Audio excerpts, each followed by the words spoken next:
And we're live. What's going on, everybody? I just realized about a second before we went live that I forgot to change latency from normal to low, so there's going to be a little bit more delay than normal. It doesn't let me change it once I go live, so that's a little unfortunate, but I'm excited. We have a lot of stuff going on, and I'm going to start off by kind of going over a few updates. Today we're going to be starting to build the Engravinator, which is an open source laser engraver that I've talked about a few times on both the main channel and on stream. Updates on things going on. So a couple weeks ago we built the Afero Laser 2, which is a laser engraver, and when we went to plug it in, the only smoke that came out of it was from the board. And so I contacted the manufacturer right after that, and they sent out a replacement. I got it probably 5 days later. I put it in the machine, tested it, and it's good to go. I was able to get the laser to turn on and do like a basic shape. So we'll probably do a follow-up to that where we just kind of hang out and engrave some stuff. But I wanted to update on that. A couple other updates too, things I'm excited on, but let me say what's going on, everybody. Hi, Lisa, Aggie, DC, Carl, Andrew, Speedy's here. How's everybody doing? So yeah, some other updates. I've been printing like crazy. This is pretty much all printed parts for an upcoming build. I was gonna wait to announce it, but the stream always gets kind of spoilers, so let me show you guys some of this. For some reason, the audio is crazy loud in my ear. Slow it a little bit. So I'm building it's a camera jib, and so let me show you guys, it's actually easier than, let's see, 3D printed camera. The keyboard is not in an ideal place. So let me share my screen with you guys really quick. So right now, this camera that's off to the side, this one right here, hi, it's on a small little tripod, and it's okay if nothing needs to be moved, but as you guys have seen that have been here for a lot of streams, I'm constantly having to move it, and the whole time it's like real shaky, trying to find its footing. So I stumbled across this probably 2 months ago. If I go over to desktop, this is a camera jib, and this is what I am printing out parts for. It's funny because I saw this video and I'm like, this is literally my scenario.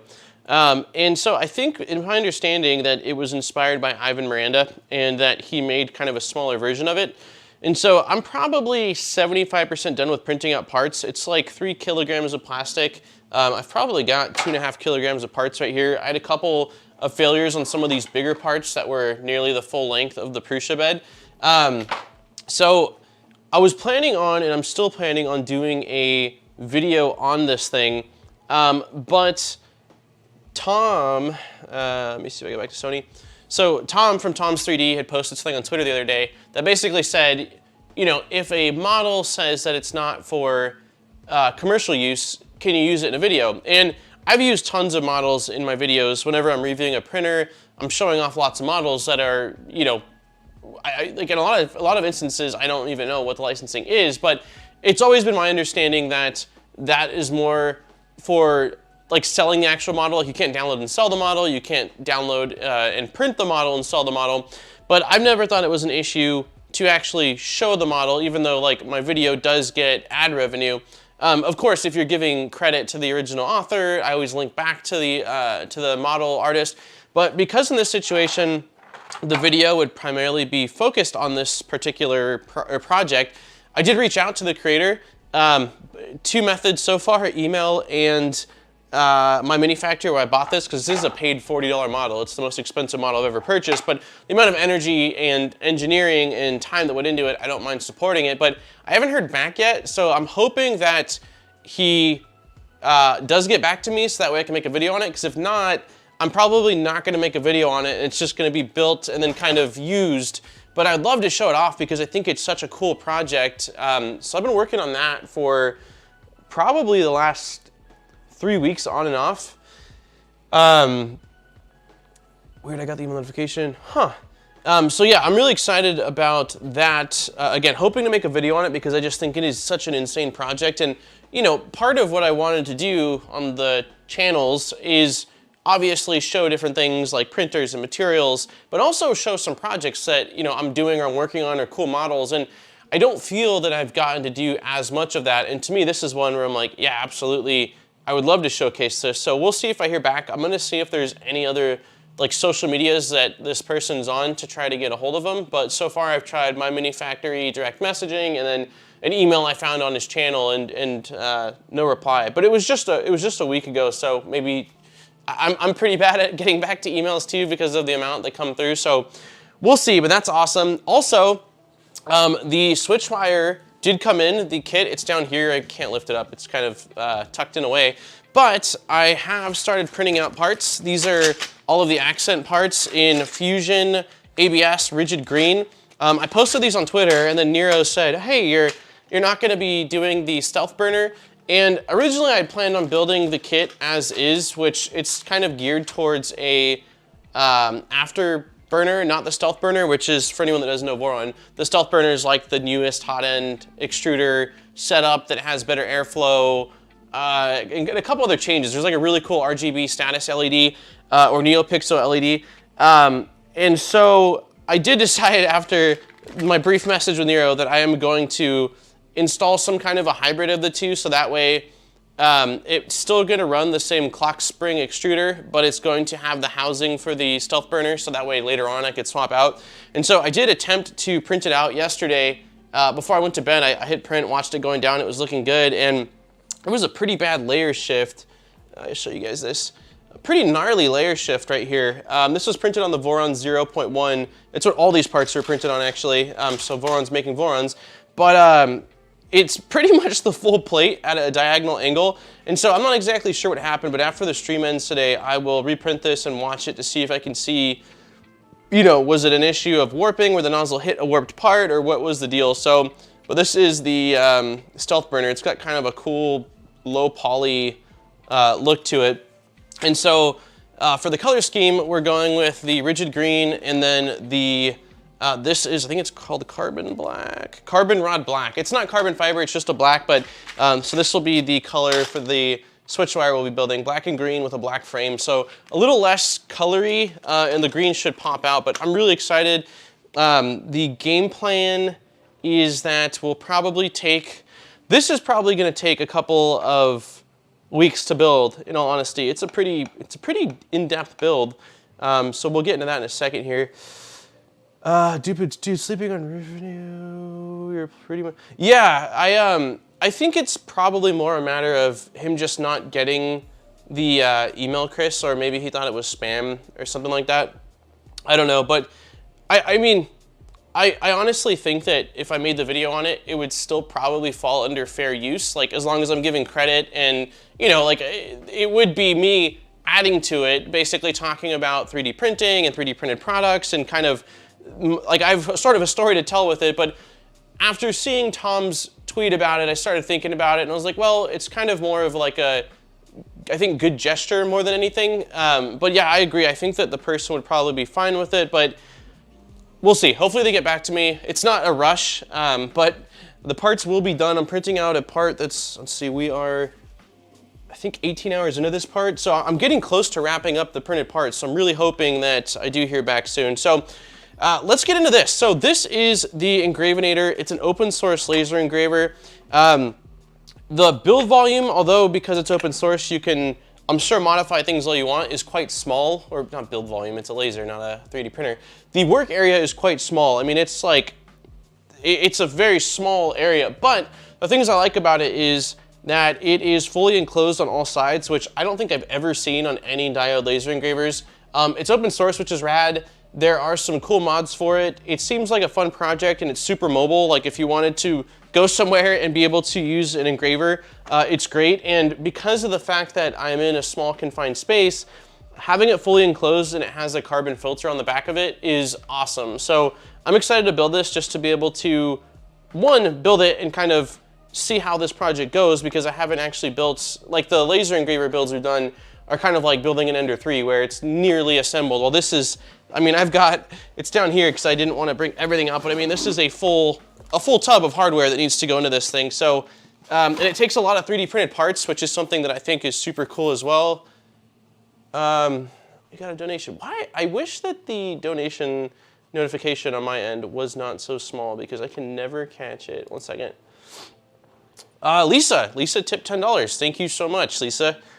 Lisa is absolutely awesome. She has been building a 5-sec bear, but it sounds like from our conversations that the parts they give you and their instructions and the official bear instructions aren't in alignment, so it's a bit confusing. And I was just posting that I would actually love to build a bear, even the 5-sec clone bear, just to kind of see like how bad are the instructions and like maybe to help others that want to build it in the future, because it sounds like it's been a somewhat of a frustrating experience, which sucks. But yeah, thank you so much, Lisa. So a couple things regarding this, and then we'll get started here. Let's see. Speedy says, got 2 kilograms of rigid green. Myself, nice color. It's a beautiful color. I don't know how well it actually, well, I think it does show up pretty well on camera. I just dumped. I just dumped most of them. That's hilarious. Well, I will have to pick up more, but it's like the closest thing I can describe is if you've seen like fresh grass that someone planted that's just like super, I don't know, like that really bright green on a summer day, like is the only way I can really describe it, but it's a gorgeous green. I'm gonna pick this stuff up because if I lose parts and then we go to build the switch wire, I'm gonna be super sad.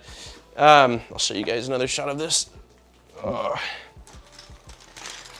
Maybe I only dropped one. I'll do a count after stream. That was funny. I thought I had it closed. Ooh. Check it out. So, another kind of shot of it, but it's just, in the light, it's got like kind of that grassy green is the only way I can really describe it, but like a really light grassy green. It's funny because I'm actually doing, I didn't have a lot of green filaments, and between the camera jib, so this is also another green filament. This is a PET G from, so this is another one, from Printed Solid. I think it's called, is it forest green maybe? Let me see.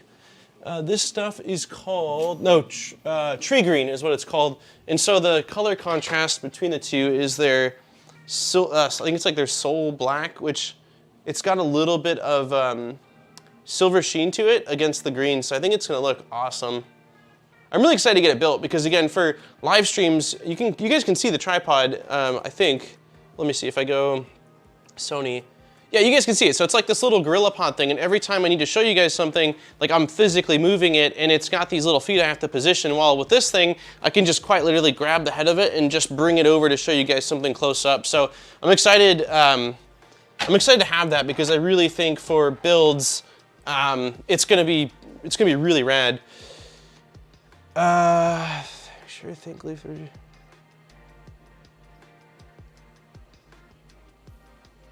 Who? Lime green's cool. Gremlins. Make sure you thank Klee. I don't know who Klee is, DC, unless it's code for something. But yeah, let me know and I will thank whoever it is. But I was told that that color green is actually a color match from, if anyone's been 3D printing for an extended period of time, there's a company called Rigid Ink that was based out of the UK, and I was told from Fabrico, where I got that from, that it was their green that was color matched. So that's probably why it's called Rigid Green, because it's taken from Rigid Ink. So it is a really awesome color. So looking quickly here at this before we start doing some building, at kind of the, let's see here, Engravinator, desktop. Okay, so this is the actual Engravinator itself, which again, the reason why I dig it is because it is fully encased. I've got orange acrylic down there to block out the light, and so although like wearing glasses or you know, protective glasses isn't a bad idea still, it's fully encased, so you really are gonna not have any way for the laser beam to get out. And then again, on the back side of it, it's got a carbon, or a fan that basically pulls the fumes through a carbon filter, and then the board's mounted on the outside. So this thing's rad. Again, fully open source, lots of 3D printed parts, and then uses 2020 extrusions. And they used to have kits, but the project is like, they're not doing kits anymore. It's fully like source yourself. So that's what I did. I basically took the BOM and just ordered nearly everything off of AliExpress back in, I think it was December at some point. The only thing I realized, so I had checked all of, so here's my little like shopping list, right? Like I basically put the items, I just copied and pasted them with their categories and how many I needed, the price I paid for them, how much the total was, and so the grand total was not cheap. I mean, it was 78, 80, 220, 300, 400, basically $400. And so for the size, it's definitely expensive compared to like you can get these bigger ones for less. But I'm sure that like a couple things. One, I'm sure if you shopped around more, you can get them for cheaper. Right now, things are incredibly expensive to source, so it's not ideal timing to try to source things. And then also, for the most part, got extras of everything. The one thing I goofed on was the M5 by 10s. It calls for 15. And when I last night was looking at the frame assembly, I saw that it says I need 16 of them. And then in the next step, I need an additional 16 of them. And so I was like, wait a minute, that's 32 already. And it only said I needed 15. So I only purchased 30 of them thinking I had enough. I realized afterwards that there was a little, there's a little excerpt somewhere. Let's see. Okay, for the bomb version, the bolts and spring nuts that come with the extrusion brackets are perfectly the same. So I didn't source the exact same one that was in the bomb, like from that link, and so I didn't get those. So what we're gonna do is, on the frame, I've got 30 of those screws, I need 32. So for the 2 that I don't have, we're just gonna use these stainless, I believe they're stainless, yeah, stainless screws instead. And then I ordered 50 more of these that will be here on Amazon Saturday, and so over the weekend I will swap those 2 bolts out for the correct ones, and then we'll be good to go by next week with all the correct parts. So, but yeah, it's a pretty big build. Like, there's a lot of parts. So today my goal is that we'll get through the frame, which is pretty much just aluminum extrusions, making sure the frame's nice and square, and then we should be able to do the X-axis, which has some printed parts to it, which is cool. So we'll do the X-axis. And then the Y-axis is the next section where we do need some more of those M5 by 10s, which I don't have. So we'll probably stop on the X-axis when we finish that and then pick up next week with the Y-axis. But I'm excited. Links are in the description for anyone that's interested in finding out more. But yeah, other than that, we're gonna get to building. I'm trying to think what the best view for you guys is gonna be. I think probably this. Does that work for you guys? And I'm probably gonna sit. I think I'm probably gonna sit. If my if my energy will let me. Because I did pound a Red Bull. Well, I have a little bit left prior to going live. Let's see. He's a guy in the Voron Discord. It is his color match. Oh wow. Okay. Yeah, if you hey DC, if you get a chance, if you have like some sort of his contact info, I can probably like give him a thanks when I actually do the final video on the main channel. I mean, it'll be a month plus, but it would be cool to kind of give him a, hey, like this color, you know, from Fusion was color matched by so and so. Print going back there.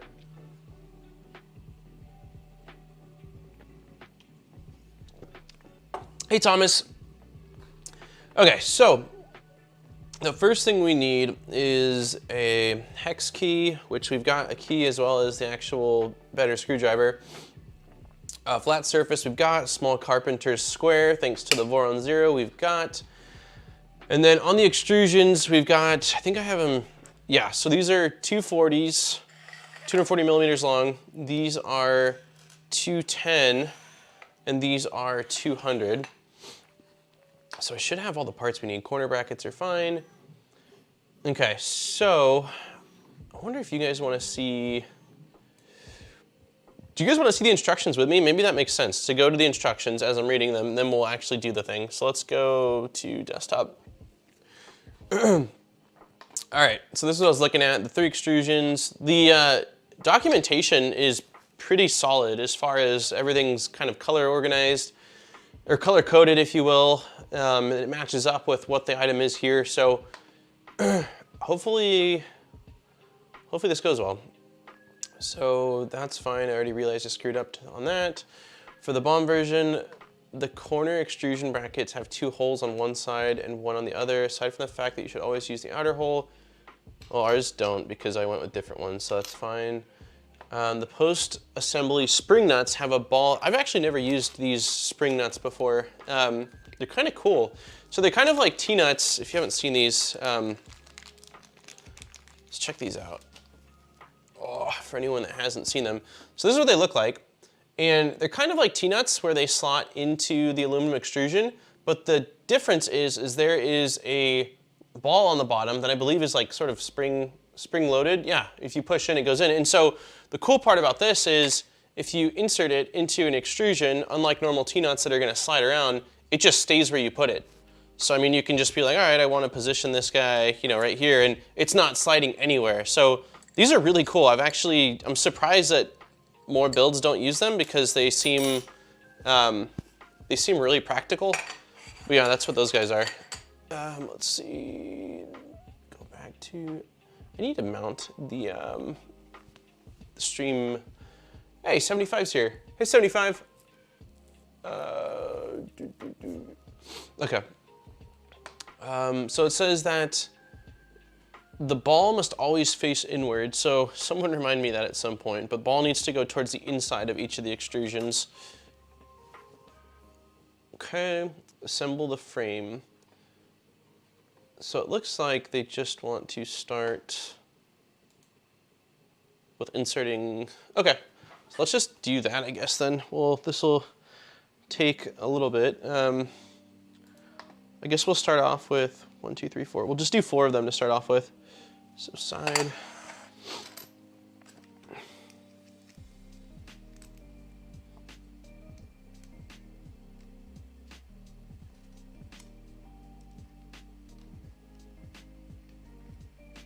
Just kind of loosely thread these in.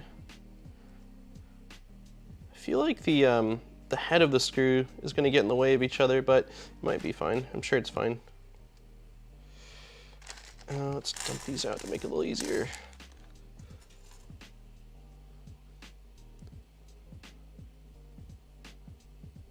Yeah, I had never seen these or heard of them prior to this build, and I was like, how come these aren't more of a standard?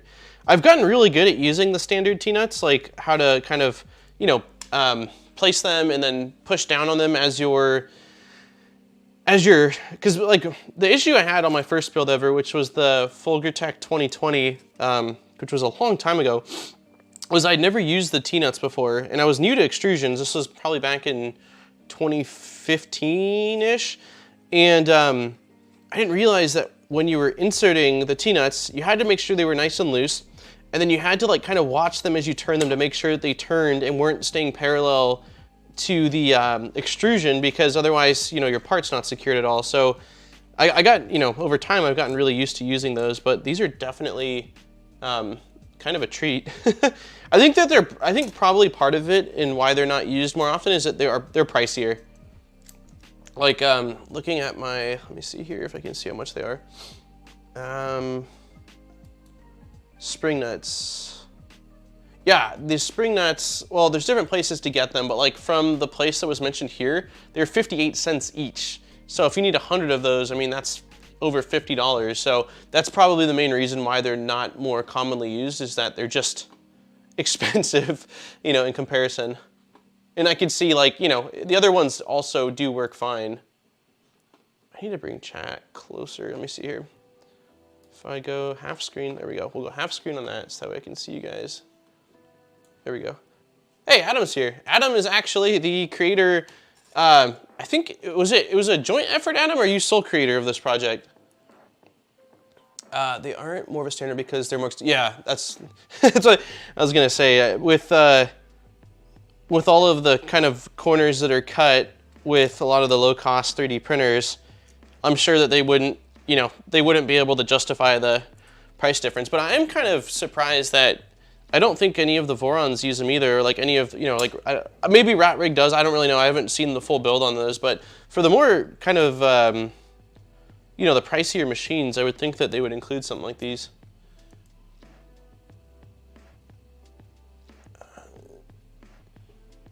Yeah, the Misumi ones too, because I was looking at, originally I was trying to source everything through Misumi since that's what the BOM had, you know, links for. But man, the prices, I mean, I know it's, again, it's a global thing, but the prices for a lot of the stuff that was in there had gone up quite substantially from the time the BOM was written. Like, let me see if I can look at, one second here. So these little spring nuts were, I think, in the BOM at 58 cents each. Maybe, I don't know if that was the price I ended up paying for them or not. But on Misumi right now, they're 66 cents each. So, I mean, I guess that's not a huge difference, but still, I mean, it's a chunk, you know? And then, like, there was a lot of other ones that had gone up quite a bit. So I think I did end up sourcing these. I think these are knockoffs, I'm almost positive. Because there got to a point when I was sourcing things where I was like, okay, I've got to figure out a way to save a little bit. Let's see, build. Let's see. The other great thing is that they can roll in after the fact. You need something new. The other great thing is they can roll in after the fact. You need something new. You mean, oh, these, like, compared to, you talking about these ones, DC? The spring nuts? I don't need to jump you into the milk crate, gang. He showed me some of the stuff he's done on his milk crate for his current build that he's doing, and it looks insane. My biggest issue with CNCs right now is that I just can't, I've mentioned it before, but my neighbor, plural neighbor, but neighbor upstairs, like, we have regular TV on, and she now will stomp on her floor, letting me know it's too loud, so I just can't, man. But we're moving, it's getting closer. We're moving in between July and August out of state, and when we do, requirement is to have a garage and some distance, whether we buy or rent a house, distance between myself and the neighbors. So I'm looking forward to doing some CNC stuff because we've got the Nomad, which I haven't been able to use in a long time, which sucks. And then we've also got the much less beefy, but we have the 30, I think it was the 3018 from Fox Alien. It's in, like, outside storage because I don't have space in here for it. But yeah, I'd love to do some CNC things. Like, I mean, just to learn it and then also incorporate it into projects. So 1, 2, 3, 4, 5, 6. We'll do 2 more for right now so we can get working on the first part. I did all the design, but the requirements of the machine were from a friend. Oh, cool, okay. What was, out of curiosity, what was their main goal with it? Was it just like something that can be used in, because the main things I see is that small, so compact, doesn't require a big footprint like most lasers, and then mobility, and safety, I suppose, with the filter as well as the enclosure. Was it for like some kind of like school or makerspace type thing? Rolling nuts are spec on Trident. Oh, these guys? These like spring nuts are what the Trident uses? Working on it now. I may need to reprint a part. I get the screw into the nut so slow. What I mean is you don't have to be inserted in. Oh, the T-nuts. Yeah. No, yeah, totally. There's definitely some benefit, like you said, because if you're adding a mod later on, instead of having to disassemble, you can just drop it in and turn it. Totally. 2, 4, 6. Okay, one more. Yeah, I can see the value of T-nuts for adding mods and things like that again. Let's see. I'm sure that they said I should get it. I'm back and forth between building a milk crate or getting the Sane Smart 3020. Is the 3020 Pro Max the the one that Chuck covered on his channel? It looks pretty good for being, I mean, for being a, you know, low cost CNC machine. It has a lot of improvements over the previous version that I think had like acrylic panels and thinner extrusions, and I think the previous version, like the 3018, is belt driven versus I don't think it's ball screws. I think it uses lead screws on the 3020, but the aluminum that I've seen Adam do on the milk crate seems incredibly impressive. And although it can still be expensive, there are US vendors you can get the T-nuts at 15 cents too. Yeah. Friend is a woodworker and wanted to engrave a maker's mark on large piece. Oh, gotcha. Yep, that makes sense. I could see it being perfect for that, just like adding your signature to things really, really easily. Okay, so we have got the, let's do a screen share, desktop. Oh, of course my cam, so let's do a little swap. We'll move chat over here and we'll move this over here. So that way you guys can see it. Cool. I think that'll work, right? Kinda, double chat for you guys. Okay, so we did that. I know it said to read everything before doing anything, so let's do that. Let's see, take 4 brackets and for each end insert a bolt and then lightly twist a spring nut for the side with 2 holes, which we don't have, that's fine.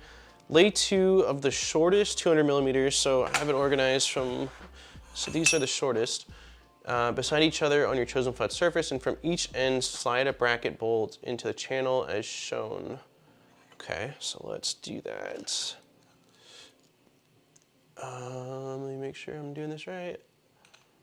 Yes. Oh, I'm so used to. Okay, so ball side, the ball needs to go inwards, which we discovered, and then I'm also right now I was trying to slide it in from the side because I'm so used to that. Old habits. Why are you not going in? There we go. Okay, ball inward, ball inward.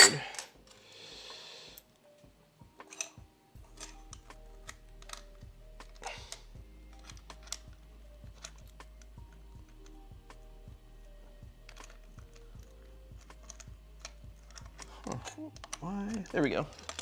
I just need to align it. Okay, oops, let's do the other side. We'll go a little bit bigger so that way it can be seen.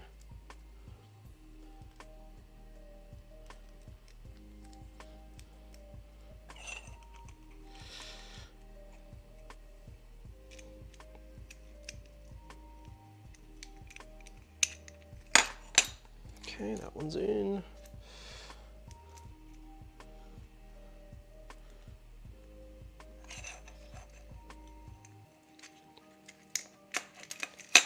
Okay. It's funny, I mean, just having built the Voron Zero not that long ago, at least the second one, it like feels like the laser version of it. It's just so cute, the little frame. I mean, I guess at least these are 2020s, so they're nicer to work with than I think the 1515s or whatever, you know, whatever the small extrusions are, but it just feels so funny using such small extrusions again. Lisa, okay, I'm very curious to hear when you finish how it runs the stock Prusa firmware. Please keep us posted. Better still make a video on YouTube or something. Yeah, I'd love to. Please keep us posted, Lisa. That's kind of why I've been asking too, is because I was interested when Zarant first started talking about the FiSec version, just to see, since it can run the stock Prusa firmware. You have the exact same machinist square and tools I used. How funny. Yeah, I didn't have these. I have never owned a machinist square prior to building the Voron because, I mean, most of the things that I built were, you know, like didn't really call for it, but I watched a couple of videos and was like, I should probably invest in this. And then these were actually sent from a patron. I don't know if he's in the chat right now, but Pi sent me these because he saw me on stream using, God, it was like, let me see if I've got it. I mean, it was something to the equivalent of like this. This isn't obviously the exact one, but this little thing. And he messaged me after saying that he saw me using what looked like dollhouse toys or something like that. And so he sent me a set of these guys, which have been so much nicer. I don't know. It's kind of one of those things where, you know, like I don't have a background in building things or making things, and I didn't really know anybody personally that was doing a lot of building. And so I just used the tools that my parents had, you know, 7, 8 years ago, and have gotten some things for sure as time goes on, but I didn't realize what I was missing, you know, using just Allen keys versus having a good set until I was building the Voron Zero, and it was just destroying my hands, having to torque all of the little things in. And so then I got, you know, these, and then I bought the, I don't know where it is right now, but I bought, oh, this guy, which doesn't have a lot of torque, but this thing is great for just helping out, you know, at least get bolts in part of the way when I'm dealing with like M3 or M2 screws. No, I mean these spring-loaded you're using don't have to be inserted in the end of the extrusion. Oh, gotcha. Can these get dropped in? Maybe they can, because when I'm positioning them towards the end,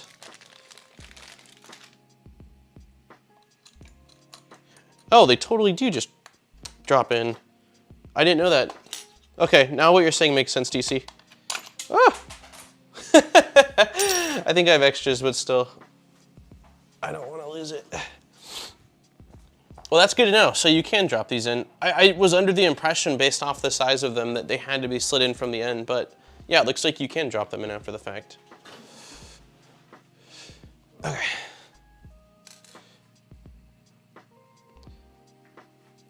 Yes, love my wares. I've heard nothing but amazing things about the Whereas. They primarily make these, right? Like, I mean the official term, but like Allen screwdrivers. I'm pretty sure. I've seen a couple people post them on Twitter, and they're like, what does it cost for a set? Like 40, 50 bucks? Let's see. I'm convinced that the Prusa non-bear is fine. The screws are labeled well. It is everything with the bear frame in that hardware I'm having issues with. I'm convinced that the Prusa non-bear. Oh, I get you. So you're saying you think that the FISEC, like the FISEC clone, but just not the bear version. The bear version's where there's issues. DeWalt DF or DCF80N1. I have a cheaper. I think it's in storage too, just because of how little space we have. But I have like I think it's just like a Black & Decker maybe. That's actually more of like, it doesn't, I don't think it's, is it battery powered? It might be battery powered, but it's definitely got more torque than that. That does work pretty well, and I probably need to pull it out. But what is the price on the DeWalt? And it's like, it's way bigger, right? I mean, I think if it's what I'm picturing, I can look it up actually. Let's see. And then I'll get back to this frame because this is standard stream. Okay, yeah, looks almost identical to the one I have, where the hand also can kind of go smaller. It almost has like a gun shape to it. I'm sure the DeWalt one's way better though, but it also is, the price reflects it. I have a precision where a screwdriver set, tiny flat Phillips was like 50 bucks.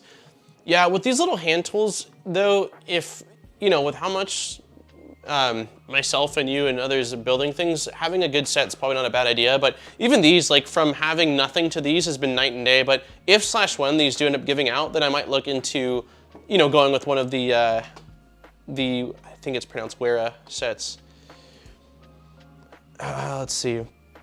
Okay, so we did that. We laid them short. Now choose your flat surface, slide one in. Now take two of the 210 extrusions, which will be the next tier up, which are these guys, and slide them into the brackets of one, slide them onto the bracket nuts of one 200mm extrusion, and then the other as shown. Okay, so basically just copy. This is what we're doing now. We're just gonna slide on this end, and then I think there's a big notice saying to make sure that like this side needs to be sticking out, this side, the 210 needs to go up against the inside of this extrusion. Almost positive. Oh yeah, it is extremely important the 200 extrusions are the ones that will have exposed ends when disassembled. The 210 should have their ends butted up against the 200. Yeah, I did do a brief read last night, which is when I discovered that I didn't have enough screws, and I messaged Adam at like pretty late. Well, for me it wasn't as late, but I ended up ordering a ton of extra ones. Let's go side cam again, so that way if anyone watches this later on, they can see what we're doing. So we are just going to slide that in like that, and then slide.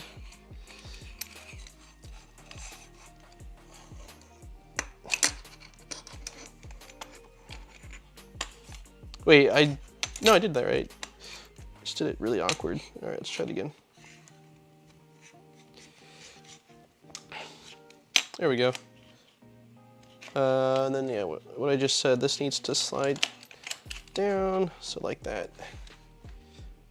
Yep.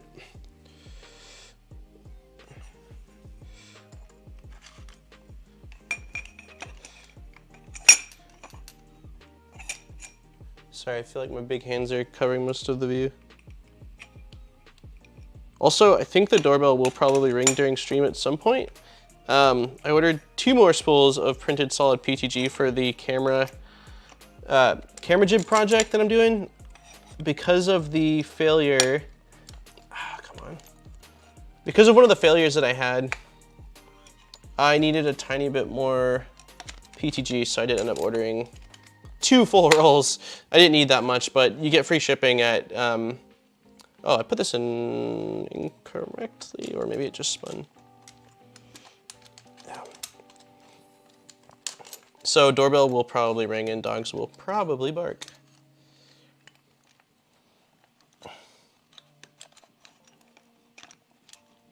I don't know why I've got Happy Gilmore in my head while putting this together. Like when he's yelling and swearing at the ball, like, are you too good for your home? That's how I feel right now with these guys. Come on, buddy. It's time to go. Time to go in. There we go. All right. Wait, I goofed. I totally goofed.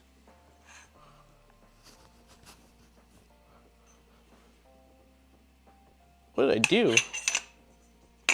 That's, no. Oh, wow, no, I goofed.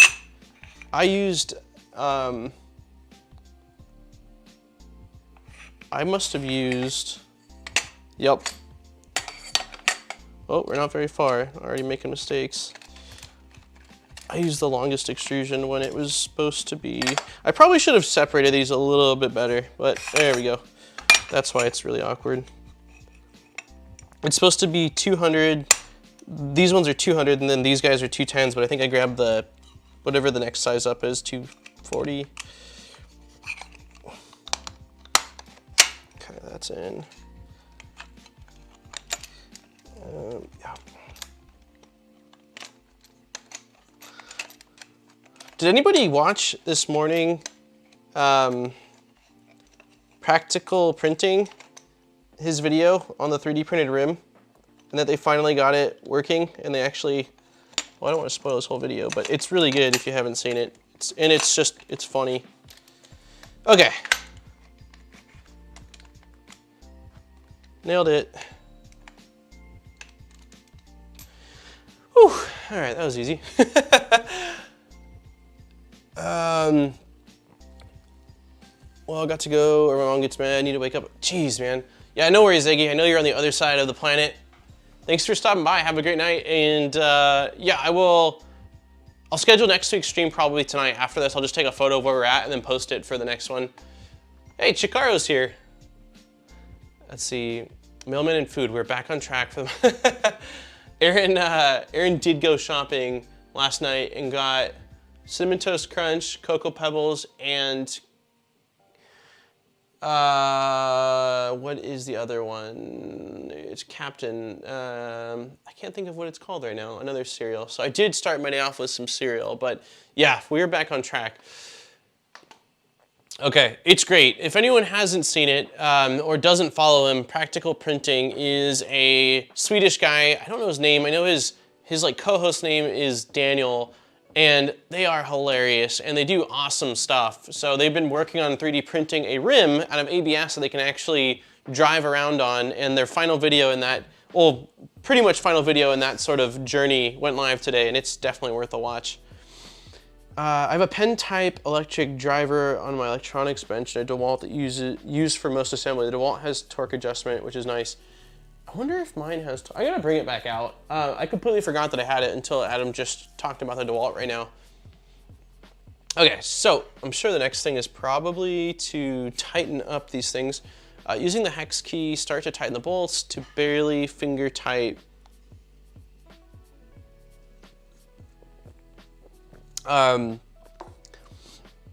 Using the longer end, tighten opposing corners, and then the remaining 2 corners as shown in the diagram. Once the bolts are tight enough to roughly hold the frame to shape, press the whole assembly flat against your work surface and check each corner with a square. Okay, So we're gonna start by tightening, and we'll do in the same order. Crisscross, start with this one.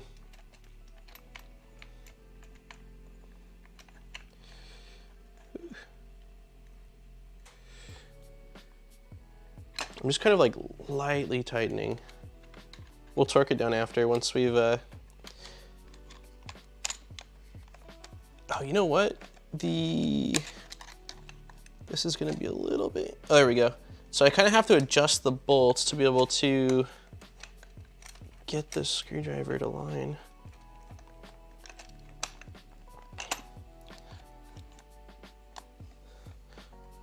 Wait, let me see if I tighten it. Uh-oh. I wonder if these are too thin. Maybe I'm going to need...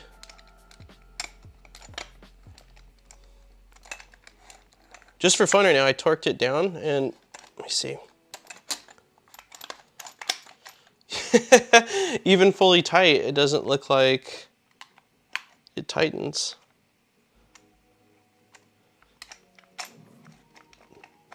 Well, that's a bummer. There's still a lot of, do you know how thick, do you know, oh, proper printing. Yeah, not practical. Yep. Those are definitely different. John, thank you. Yeah, John's his name. Do you know how thick the brackets are that were recommended? Because I have a feeling that this might be my issue, and I might have to use shorter bolts all around. Because even fully tight, there's still quite a bit of gap. Let me try, that sucks.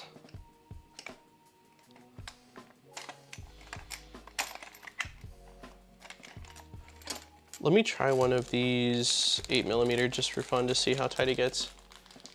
The 10mm bolt are from Masumi. Yeah, I think they're a lot thicker. Let's see.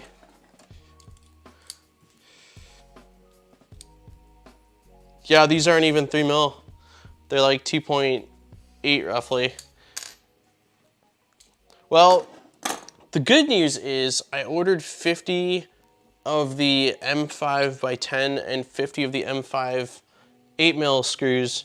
The bad news is I'm only gonna have enough to assemble one frame. So what we might have to do is, we might have to skip the frame and go to the X-axis.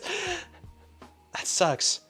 But at least I do have the right screws coming. But yeah, let me check to make sure even that I would assume then the M5x8s will probably be fine.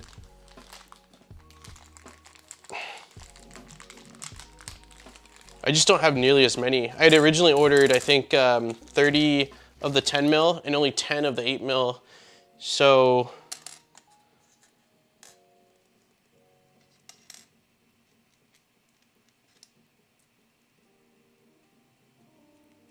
yeah, I hadn't even considered that. I didn't look, I should have looked at the drawing, because I'm pretty sure Masumi has all those details when you go to the product page.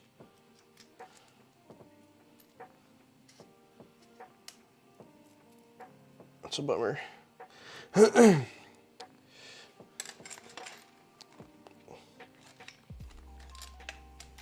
me loosen this.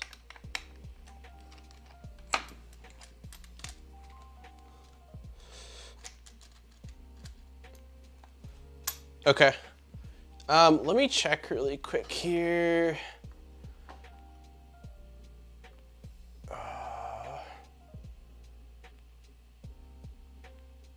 Oh, he's in the Netherlands, not Sweden. Okay, for some reason I thought it was Sweden. Hey, Titans is here. What's going on, buddy? All right, so let's go back to desktop really quick here. All right, so the original bomb. So I definitely ordered based off of this. So I got, instead of 15, I think I got 20 initially, and then just ordered another 50. So we'll have plenty, we'll have more than enough of the 10 mils now. But for the 8mm, is that all that we need to, is that all we would need? I mean, not counting obviously that we now need them for the frame, but I ordered another 50 of them, so we should be good, I think. Oh man, Canny, how's it going, man? I don't think I've seen you like in comments or in chat in years, man. How you doing? That's crazy. Dropped in to see the man at work. Yeah, well, I goofed a little bit. So we're building the Engravinator, and it's awesome because it's open source laser engraver and incorporates a ton of 3D printing into all of the main parts of it. But I didn't realize till last night, of course, before going live, that I had misread something in the BOM and I need to order more of a bolt. And then right now, because I didn't go exactly, I didn't order these quarter brackets from the bill of material. The ones I ordered were cheaper and they're thinner. They're 2.8 millimeters thick instead of I think 4.5. So I can't do a whole lot, at least with the frame. I think we should be able to continue on though, right, Adam, and do at least like the X carriage so we can start working on that. I'm pretty sure that it doesn't, oh, print's done, nice, got quiet.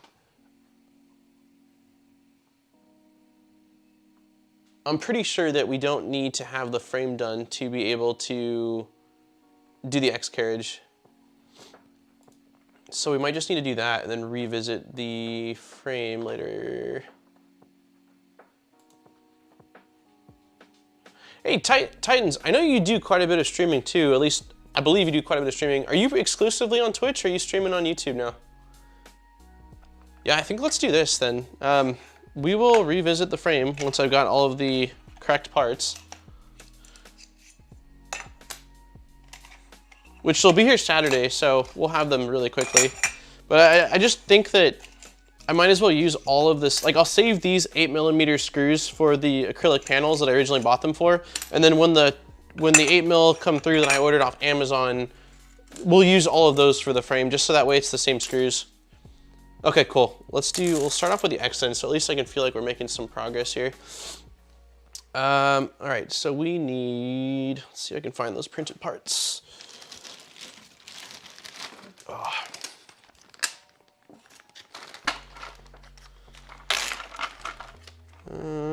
That does not look right.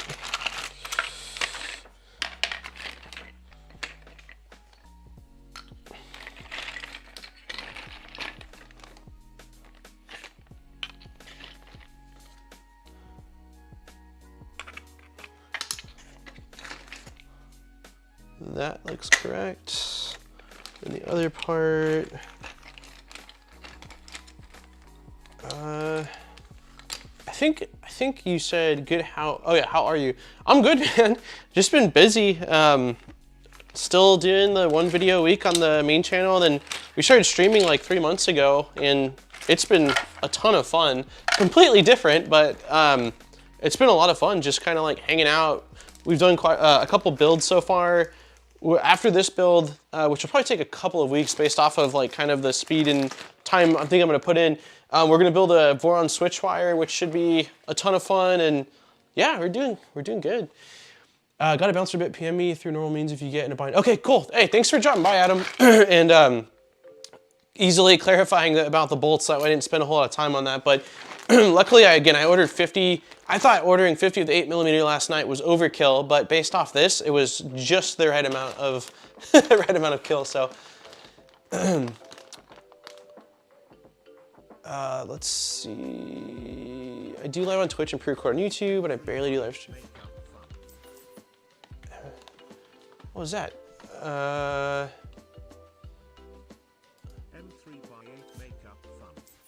Oh, geez. Hey, DC tip $20, M3x8 makeup fun. Thank you very much, man.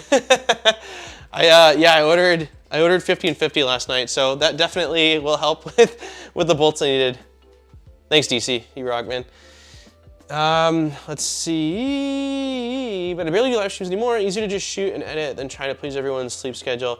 Gotcha. It's funny. I see both sides of it, right? Like, live streaming is definitely a different, completely different, you know, obviously. Let's go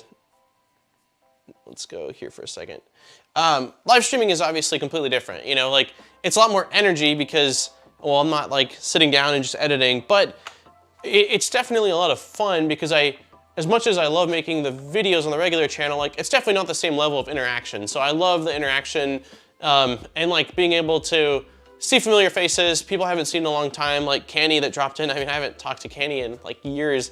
So I like both sides of it, but yeah, I can definitely understand. We switched from this time frame to a later time frame, and a lot of the audience, or not all, but a lot of the audience is out of the United States, in like Europe, and so a lot of them couldn't watch anymore.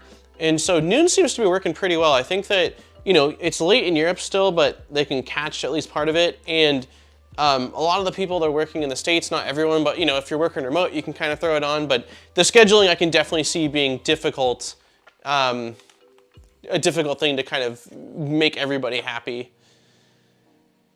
Let's see, a Voron. Yeah, man, I'm excited. I was just showing off. I got the accent parts printed out for it, all in ABS. I'm trying to print out the new stealth burner. I ran it last night, I guess, the faceplate for it, but I had a layer shift, and I'm gonna print it after stream and just keep an eye on it. But yeah, we're definitely busy, man. A lot of stuff going on. People only watch my live stream if I'm playing video game tournaments. They don't really pop in for 3D print stuff. Gotcha. I know for a fact that changing your content is tough. Like if your audience is used to video games and then you switch over to, you know, like you said, 3D printing, it's hard to maintain them. Like my channel, you know, initially the first 4 or 5 years was all video game hacking and modding and repairs and stuff. And so when I switched to my channel, I consider it more making, although it's heavy emphasis on 3D printing, primarily due to I can't use the lasers right now very much, or CNC, but I had a really big gap between transitioning content where the channel was like a ghost town, and I was like questioning, should I have done that? But ultimately, like long term, I've been so much happier because 3D printing and making is just such a broader range of styles and content you can do, versus I just got really burnt out on the same kind of hacky stuff over and over again. I don't think, yeah, 12 Pacific Standard Time is the time always, and if anything changes, I post it a week in advance, so that way it's always there. There is a Discord, it should be in chat, or I think the bot will post it. DC, when is your next 3D print stream? Just finished up 2 Voron Tridents, oh my god. Self-source on both of them then, Killa, or did you kit on them? Yeah, definitely stop by if you're around, Kenny. Okay, let me really quick, because I found out that the frame was incorrect, we've made 0 progress in an hour. So let me grab the parts. So I need 4 bearings. I also went with cheaper bearings than the recommended ones, so hopefully that doesn't bite me in the ass. We need belts. Let's see. Okay, so we have the printed parts. We need 250 mil linear rods, 2 of them. I'm pretty sure all linear rods are the same size. Yeah, they are. 2 of these. We need 550 millimeters of GT2 belts. I went with Gates belts, which I don't know if it was necessary, but I've kind of fallen in love with Gates belts, and they're not too much more expensive. Okay, so this says we need how much? 550? Where's my ruler?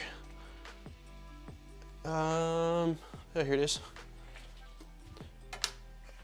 We'll give ourselves a little bit extra. So this is 300 millimeters, roughly.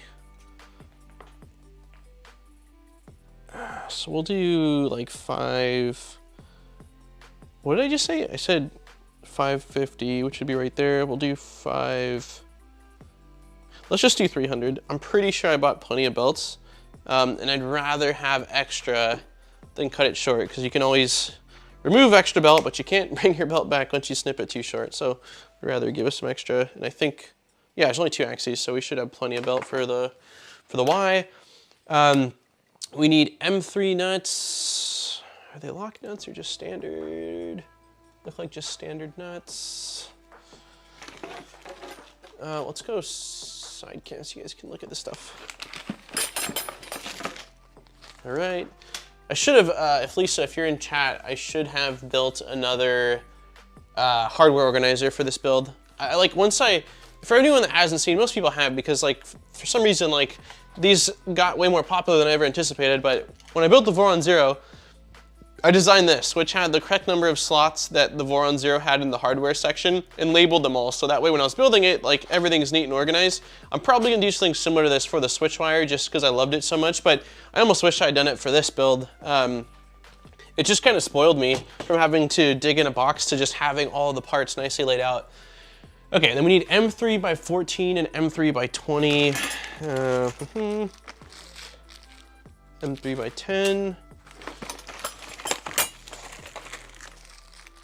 M3 by, did I say 20? Yeah, M3 by 20s, right there. And then you need M3 by 14. These look way too long, these are 25. M3 by 5, M3 by 30. Everything but what I need, come on. Kind of just proving my point to myself a little bit more. Must be the last bag right here. M3 by 14, okay. So we need that. We'll put all of this stuff back because I don't want to, grab the wrong bolt. And then music ended, which means that it's time for our 8-bit pump me up music.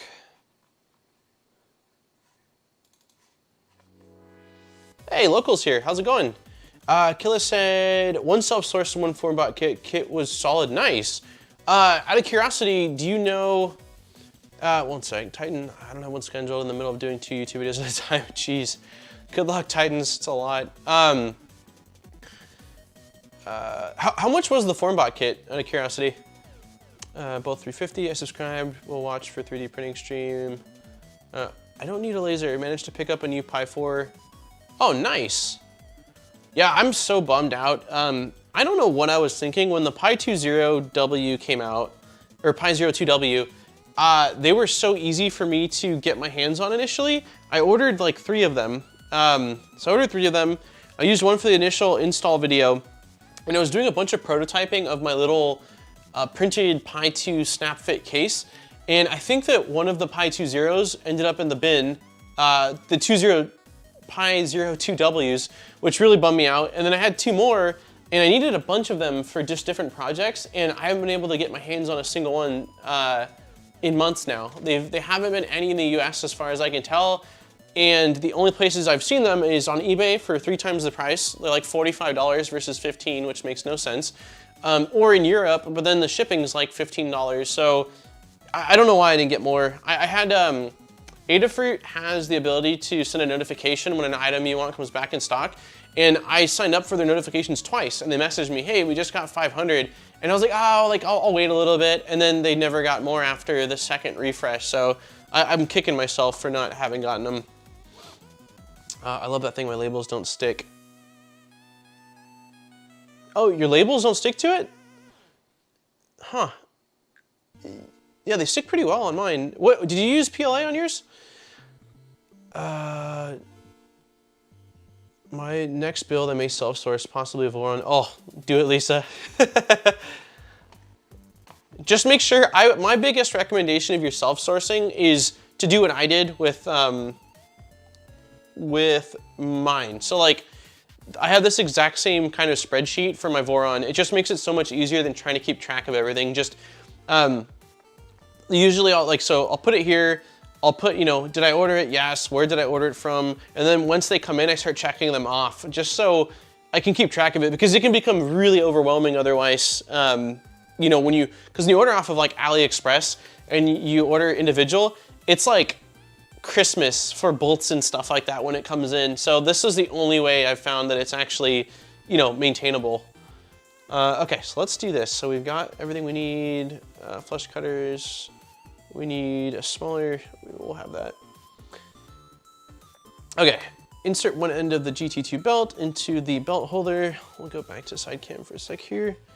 So there is little teeth right here. Is it not? Is the focus working? Yeah, it is. So a little bit of pillowing on these parts, which sucks. I printed it all on the Prusa Mini. That's got a nice grab. But yeah, I think I should have done one more layer on top. I think that the Prusa Mini I might need to do a flow or like an extrusion E-steps calibration. For some reason, at least this is on the one that I rebuilt, it feels like it's slightly under extruding, just a hair, but enough for like the pillowing, because I printed out one of these parts on the MK3S Plus, and there's none of that pillowing on it, so I think that the Prusa Mini might be slightly under extruding.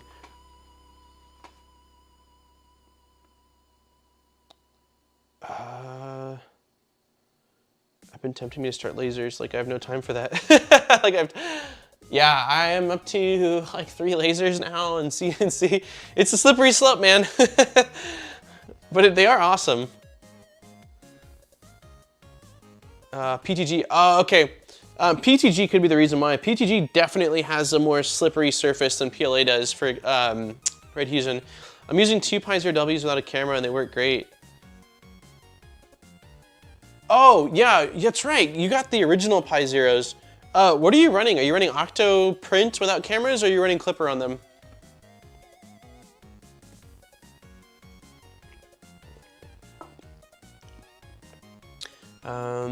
Getting gold dust. Someone has created a monitor for Pi stock, and there was only one website in Europe that had Pi. Jeez.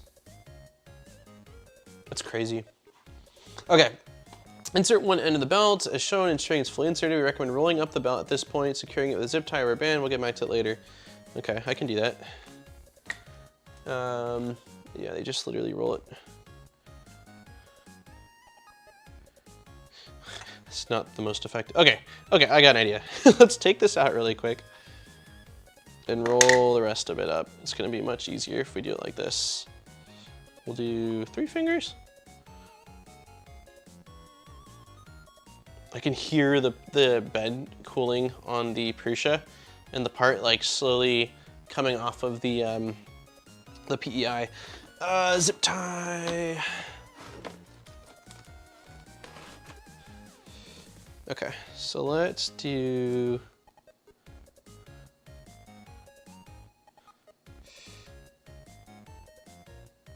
Okay, my roll game sucks.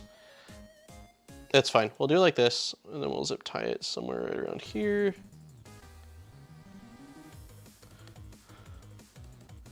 Just trying to make this nice, and I'm failing.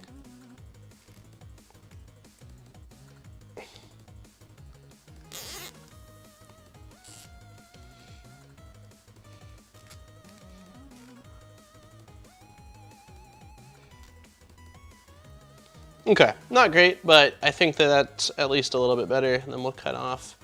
I don't want to over tighten it to, let's see, we'll cut this off. Okay.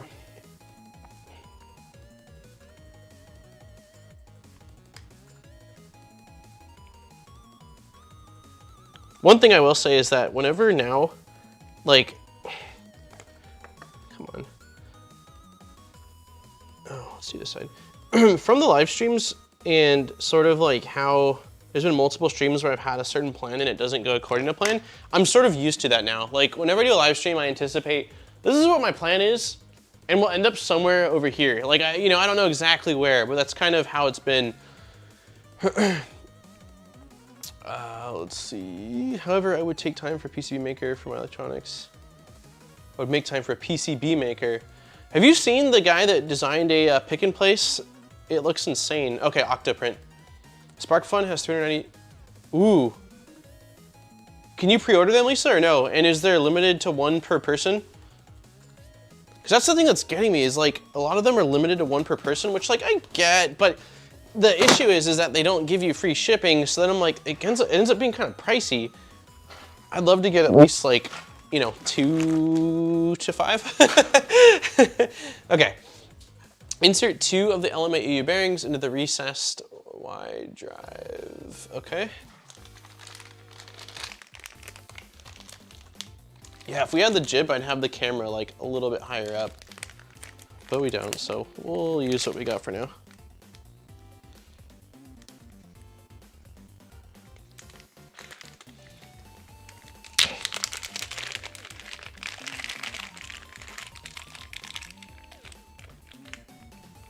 Well, they at least feel oily.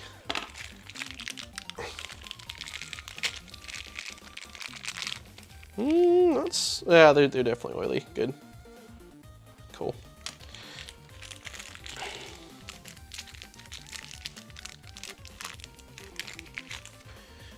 All right, let's pop this into here like that. Pop that into like a glove. Nice. I think it's one per person. I checked DigiKey as well, and they let you pre-order. Gotcha. Yeah, I got my first one from Canada because when pre-orders were happening, I paid an arm and a leg for it, and I was like, I just want one because I want to make a video on one, and I'm excited. And then I ordered 2 from DigiKey. The second 2 that I got in were from DigiKey initially. I've been checking DigiKey, I've been checking Adafruit. I guess those are the 2 primary places, but I've searched everywhere. And again, the only places I can find them are Europe, if I can find them, and shipping's pricey, or again, eBay, but someone's selling for $45, and it's like at that point, I'm just gonna buy a Pi 4. It doesn't make any sense. Yeah, it sucks, I get it, because they don't want bots to just buy a ton, but like it ends up being a lot more expensive. Yeah, it's just, you know, so like part of, granted, like the size of the Pi 2.0 and the power is obviously like a winning proposition, but part of it is that it's the cost. Like you can now, instead of spending, you know, $30, $40, $50, $60, depending on the Pi 4 you go with, I don't even know if you can get it for 30, I think they started like 40. You can get a board for 15 that can do what you need it to do, and it's smaller. But with the shipping cost, it's like, I mean, I've seen somewhere, instead it went from $15 plus shipping, it was $30. And then I'm at the point where I'm like, it's not that great of a deal anymore. Like, part of my incentive to deck out things with Pi Zeros is definitely the price, the saving difference, you know? So, I get it too though. I mean, bots have been such a big problem this year, especially with shortages, so. Okay, so insert to that, we did that. If the bearings do not drop in with a little force, do not force them, that may cause them to go out of alignment. Well, no, I think we're good. Let's actually, oh yeah. Wait. Yeah. Cool. They slide in nicely. No binding. It says insert. We did that. Use a steel rod to help push them into the bearing recess. Insert an M3 nut into each of the 5 recesses. Okay, so that must be. There's 1, 2, 3. 4 and 5.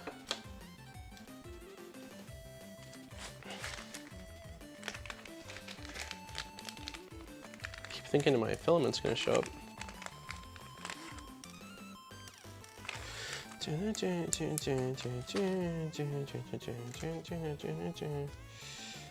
Oh wow, those slid in. Coming from the Prusa build, with how hard it was to get some of the nuts in, these slide in very easily. Just a little tap. The top one's a little bit loose, so I just gotta be careful it doesn't fall out as I. Oh, you know what I'm hearing outside? It's really windy here in Southern California today. That's what it is. I thought it was, okay, that one's gonna fall out, so you need to be super careful. Yeah, the end ones are kind of loose. Okay, so we'll just lay that flat for a second.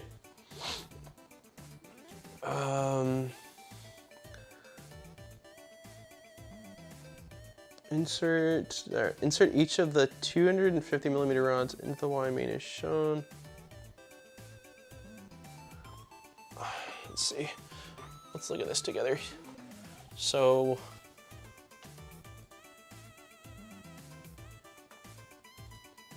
okay, so we did this, and then we inserted the nut, and now it looks like the cover needs to go on it. Insert each of the 250 millimeter rods into the Y drive as shown. Oh, I think that's talking about for here. Insert on each of the rod compression clamps.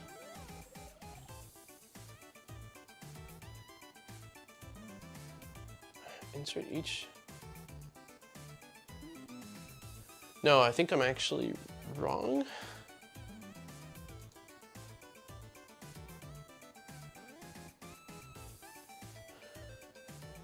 Yeah, I can't turn this sideways yet. So we're gonna tighten, we're at least gonna start the bolts here.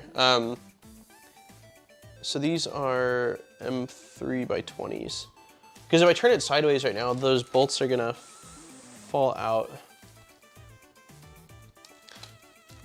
Dot of super glue to hold the nut. Yeah, I could do that. The only super glue I have right now is actually recommended to me. Where is it? So this stuff is awesome. I was like kind of complaining about super glue a while back because every super glue I have, like you use a little bit of it and then, you know, the tip of it gets solid, you have to like cut it down further and further. So somebody recommended this stuff to me, Mercury adhesives. It was actually Greg from Greg's Maker Corner. And the plus side is that yes, the top of it does not solidify. Like I've used, you can see how much of it, I've used it for a lot of projects. Downside of it is if you can see it moving in there, the viscosity on this, it's just a very thin, very, very thin glue. And so you can't get just a dot, like it's very runny. I do still prefer it though, because I actually can use a lot of it, but yeah, it's tough to get just a dab in the right place. Yeah, I paid like $30 for mine, including shipping and stuff, but I needed a pie and it was one of the few ones and stuff. Yeah, I mean, desperate times, right? Okay, so let's put this on top of here. Oh shit, I did it again.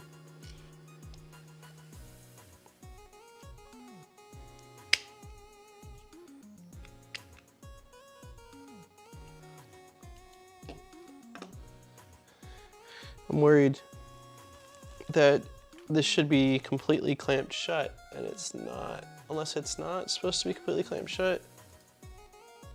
It is. Okay, well, we're gonna give it a go, guys.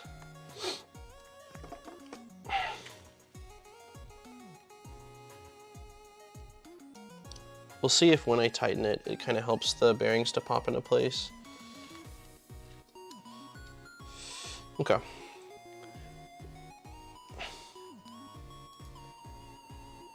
These are M3 by 20s.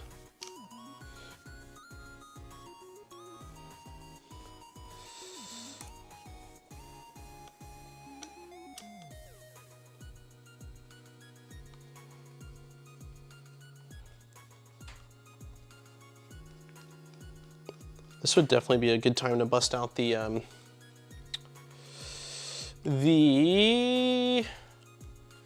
can't think today. The wow stick. What you breaking now? This is the Engravinator. And hopefully not breaking it, but the bearings definitely. Okay, let me do one final check, guys. Let me make sure that the areas that the bearings are sitting into don't have anything that's like making it where they can't sit flush. And then if I confirm that, then I'm just gonna tighten everything and hope that it closes up. Is that what I just showed, Joe Starbund? Mercury adhesives. Oh no, maybe it's similar stuff. Oh yeah, someone else recommended that too, that they use multiple, no, there's definitely nothing.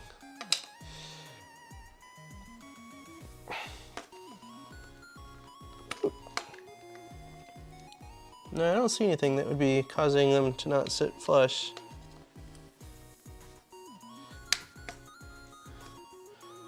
I hope it's not another issue of the dimensions of these being different than the ones in the bomb.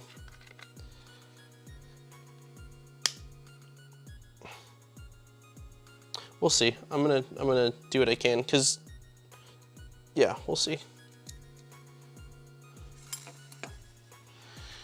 Keeping my fingers crossed.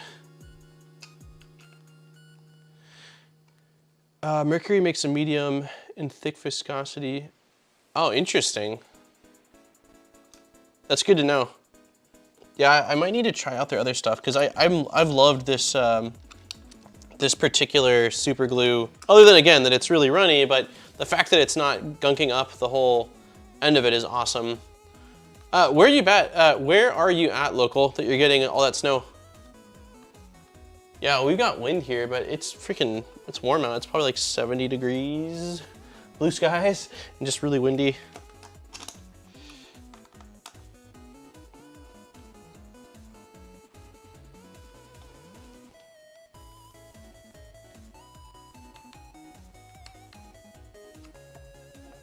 It seems like it's tightening. I'm just worried about binding once these bolts all clamp down. Fingers crossed.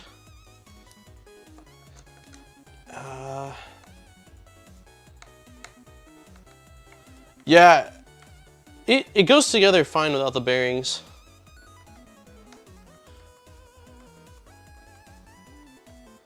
It's definitely the bearing that it's sort of having a difficult time wrapping around, but we'll see. It might just clamp down fine around it, and maybe it's just a... It is PLA though, so I definitely don't want to apply too much force to these parts. Oh, Michigan. Yeah, you guys get gnarly storms.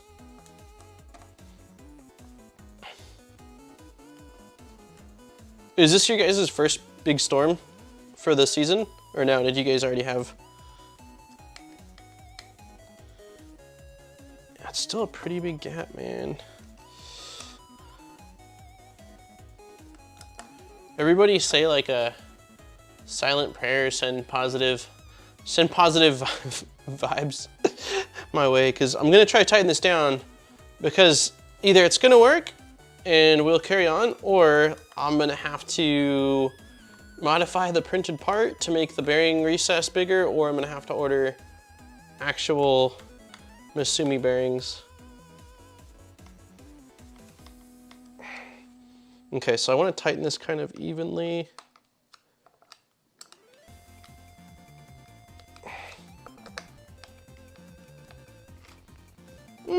I think it's closing.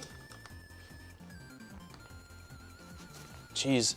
I was gonna ask you, Joe, where are you at? Because I know I saw the photo with your laser the other day, and you've got a ton of wilderness around you.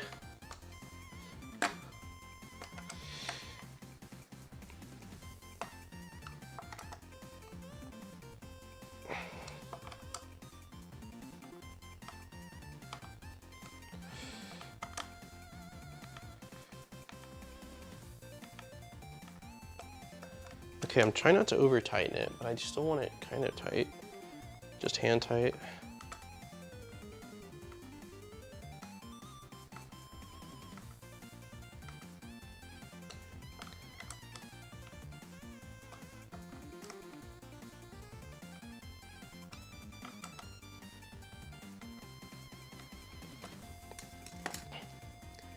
Okay, so we definitely have a tiny gap. Well, I don't know if I'd call it a tiny gap. We have a decent little gap there, which still might be completely fine. I mean, I can try to do it a couple more turns. I didn't do it all that tight, but I'm definitely worried. Definitely worried about cracking this part. I kind of think we just leave it.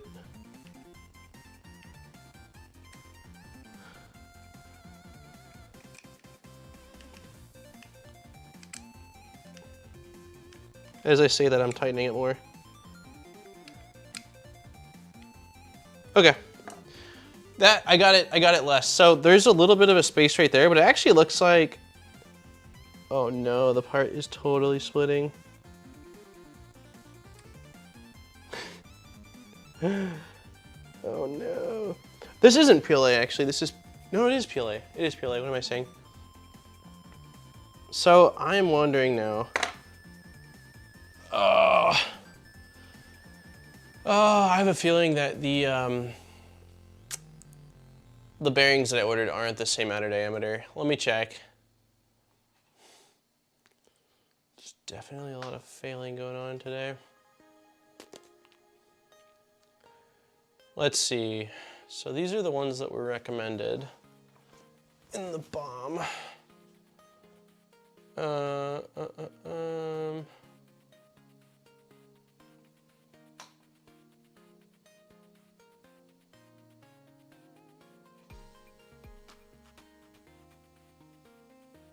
I don't see numbers.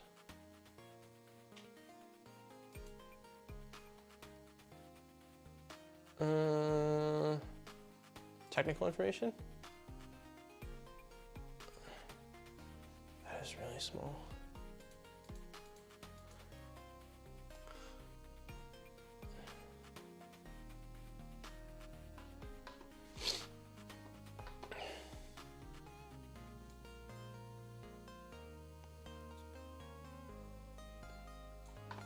I'm so confused. I feel like the specs as far as the actual size should be somewhere. Am I just missing it? Oh, here we go. Okay, outer diameter 15 millimeters is what these are. So let's see these ones I got, what they are. Something tells me they're not 15 mil, and that's where my problem is.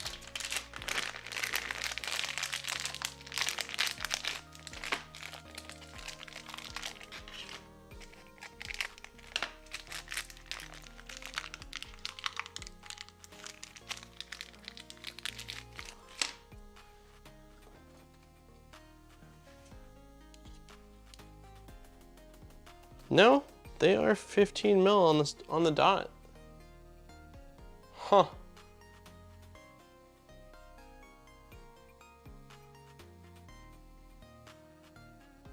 So it's not a size thing. So it has to be the printed part then.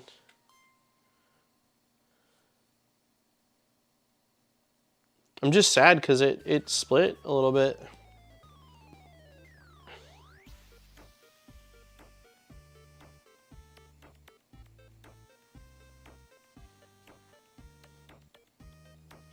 Well, it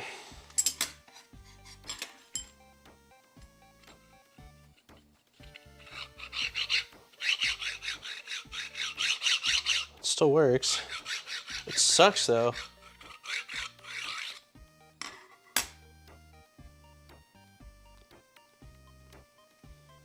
All right, let's take a vote on what we should do. So let's take a look at the damage. So here's the part. You can see, so not that gap right there, it's where the nuts are, you can see where the layer is like got a stress fracture to it, kind of going across from one side to the other.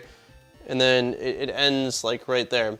So our options are, I can reprint this. Yeah, I can either reprint this or we can carry on.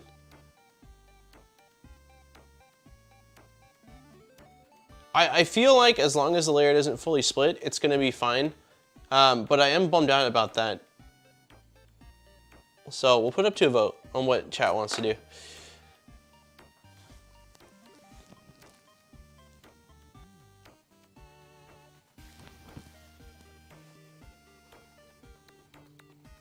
Yeah, it very well might be the Prusa Mini, because some of the parts I printed out on the Prusa Mini, like I said a little bit ago, we're pretty heavily under extruded, so that would certainly play a little bit into the strength factor of the printed parts if there was some under extrusion going on.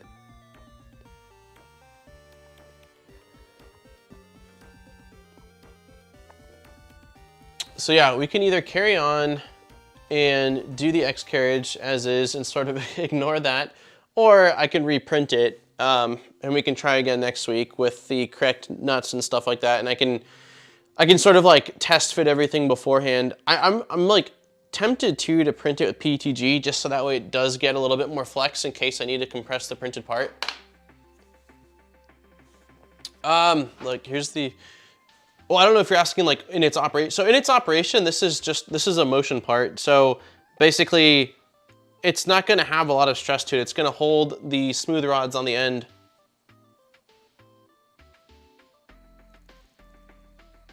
If it's easy to change once assembled, I'd carry on. Yeah, that's a good point. Let's take a look.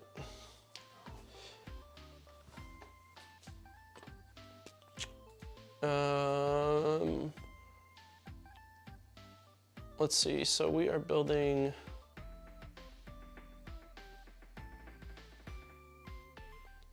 So I can definitely wait. Which part is it that cracked? It's the top. No, it's the bottom part. So the part would be inward.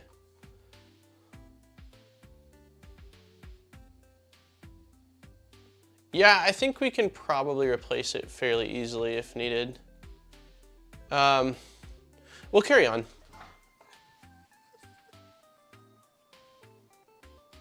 Actually, it's splitting. It's splitting pretty good. Like I'm looking at it now, watch. It's almost like splitting more as I'm just waiting here. Like that layer is starting to split even more. I definitely am gonna reprint this part. What I think we'll do, okay, I've got an idea. Let's try another part that requires the Element U bearings and see if they're all kind of fitting like that. Oh.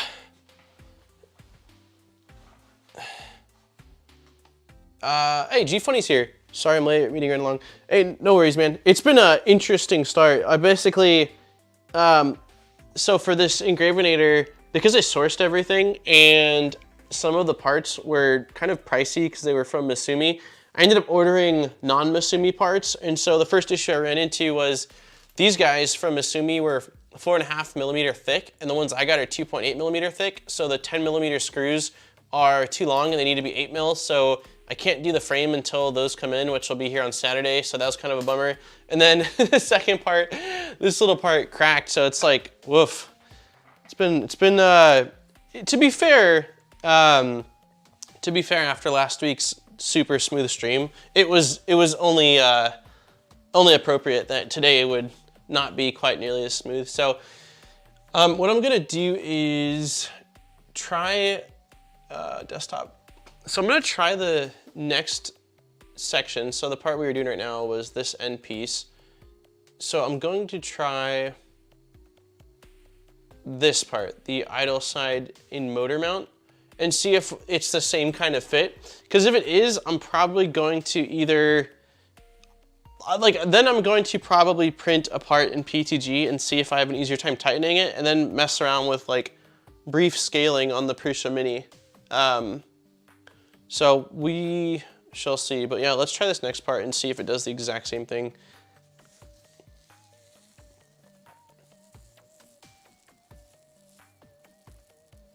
Yeah, I've got a lot of, I don't have much ASA right now. I've got some ABS, but then I've got PTG, and I think the PETG, the slight flex of it would really help with getting these parts tightened down. But yeah, let's try this next part. And then again, if the same thing happens here, then I've got to go back to the drawing board on some of the printed parts.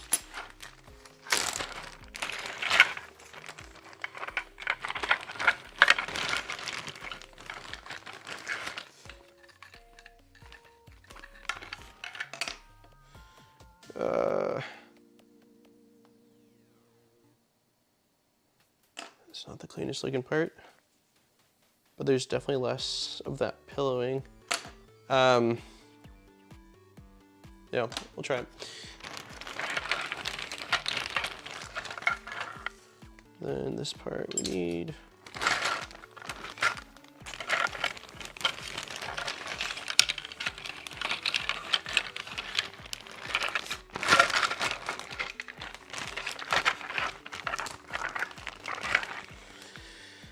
All right, fingers crossed.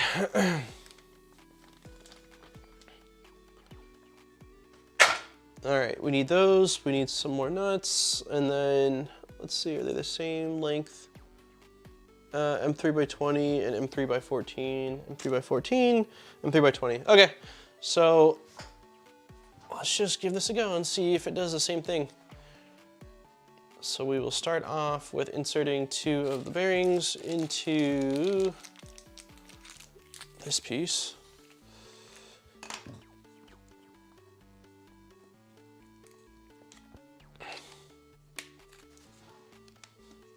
Just make sure they're seated properly. Insert M3 nut into the 4 recesses. So yeah, same thing as we just did. Let's grab.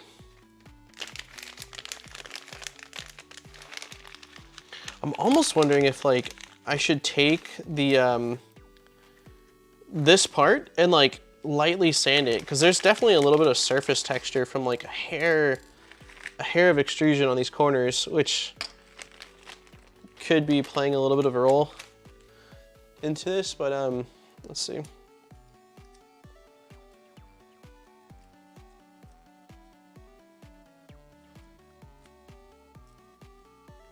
if I have to reprint it, it would be a good use case to use, I got a spool of the Prusa Mint PTG orange that,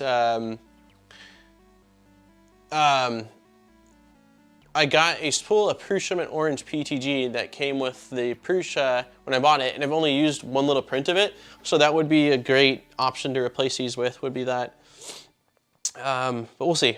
I'm not totally setting it off yet. Insert an M3 nut, take the assembly and place it over.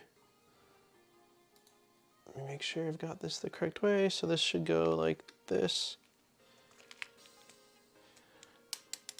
The nut's falling out again. Yeah, it's sort of a similar scenario. This one seems like this one seems like it having a little bit easier of a time. I'm just gonna torque it down and see what happens. If it breaks, it breaks. And then again, I'm gonna be reprinting these tonight, hopefully.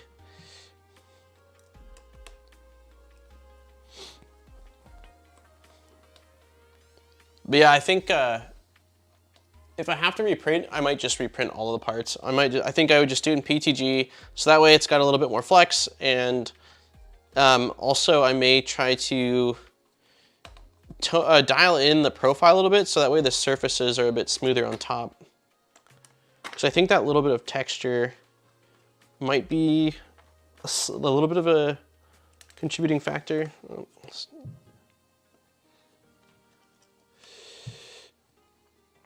I know you're bummed or frustrated times, but I love my streamers, so real life. Your demeanor makes us know we can power through too. Thanks, DC. I really appreciate that, man. Yeah, you guys are awesome. I mean, like, if it wasn't for you guys in chat, like, I wouldn't be streaming. But I look forward to it. Like, every Wednesday, when I initially started streaming, it was like, I had to really push myself to do the stream. But now it's like, every Wednesday I'm excited. And I'm like trying to get things set up beforehand. But yeah, it's definitely a lot of fun for me. And, you know, of course, the goal was to get this thing, you know, as assembled as possible this week. But regardless, I mean, I've learned things. Like, if nothing else, I've learned, you know, if you're deviating from a BOM, you should always check the specifics to make sure that, you know, the things you're getting are the exact same as far as tolerances. And if they're not, to be ready to, like, compensate for it in the printed part. And then also, again, with thanks, G Funny.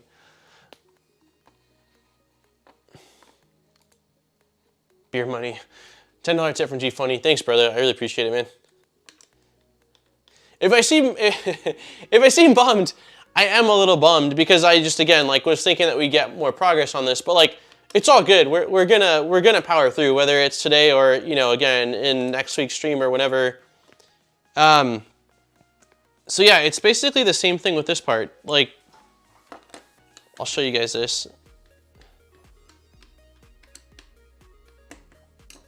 Let's see.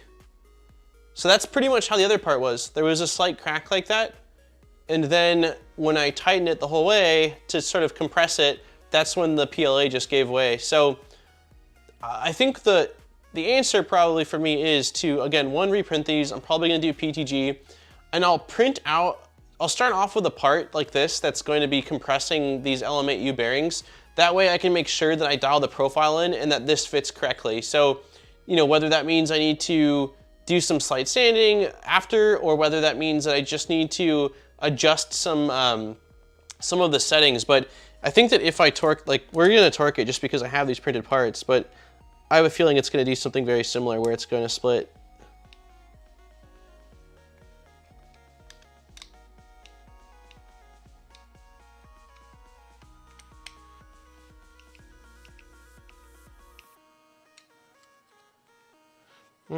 It's not doing as much on these, but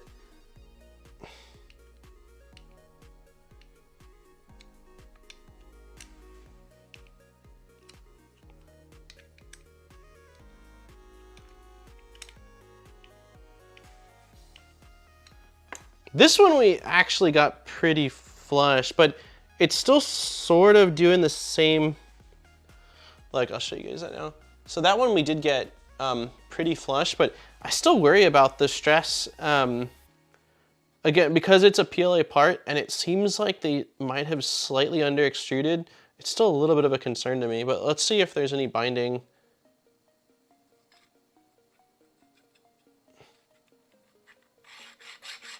No, I mean, the bearings need to be worked in, but.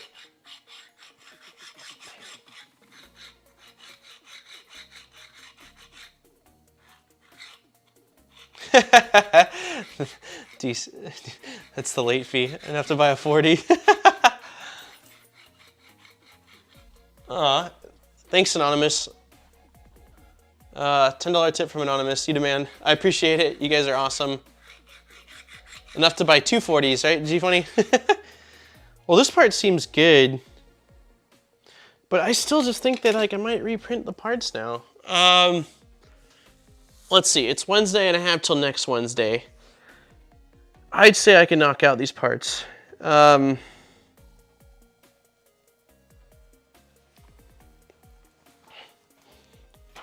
So I'm wondering if it's worth printing out all of them because, for example, some of the parts, like, you know, like this part right here is a fairly large part, and it's just a cover for the actual main board itself, and there's not going to be any real stress on it. So like I'm thinking maybe just to reprint out the motion parts. So like the 2 that we cracked, this thing right here, these 2 handles can stay gray. I don't see any reason why we would reprint out handles. It might be the move. It might be the best option. Because like this, I mean, this build is gonna take us a long time. Like it's probably gonna be, even if we had everything correct, it'd probably be like an 8-hour build. And so I kind of think that like, might as well do it once and do it right type thing.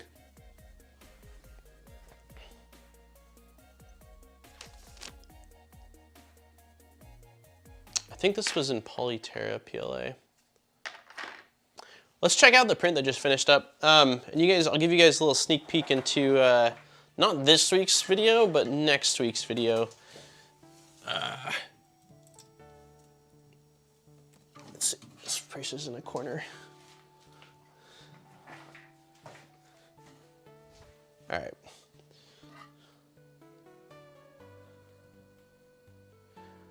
I think it was Polyterra. I can double check. I'm pretty sure it's Polyterra. So this is like a 20-hour part. It's Pet G. So not this week's video, but the, one sec guys. I'm trying to figure out my life really quick here. So not this Saturday's video, but the following Saturday's video is gonna be on these guys, which are called either mouse ears or lily pads. And they're basically, they work the same way as brims. So this part, because of how long it is and because of how solid it is, it's like, I think 30 or 40% infill. There's like a weird streak right there. Hopefully that's gonna be okay. There's a little bit of warping that's happening on the edge of it. And so these little guys, instead of using a brim that like covers the entire side of your part, because with the brim, you only have so much control of it. These are basically just cylinders that you import, depending on the slicer. Pretty sure slicer hasn't built in. And then I set them to the height of the first layer, so 0.25, and you can place them where you want. And so they work similarly to a brim, but they give you, because you have control, you can get like a really nice surface area, but you don't waste material by having them all over in the areas you don't need. And then when they're done, you should be able to just tear them off by hand like that.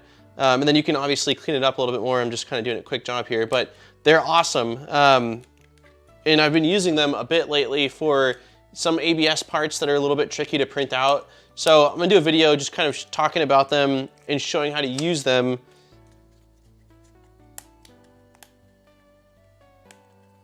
But yeah, they're great. I mean, this is probably 250 grams of filament or something like that. So you guys get a little sneak peek at least at what's coming up here.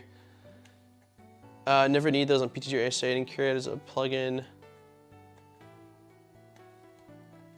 Well, maybe you haven't needed them yet, but you might need them at some point. Because I hadn't needed them either, but like for example, printing out something that maxed out the bed on the Voron 0.1 in ABS, it was having a little bit of issue with warping, and it helped just kind of grab it down. That's cool that Kira has a plugin for it. I'm planning on showing it in Precisa Slicer, but that's good to know that there's a plugin in.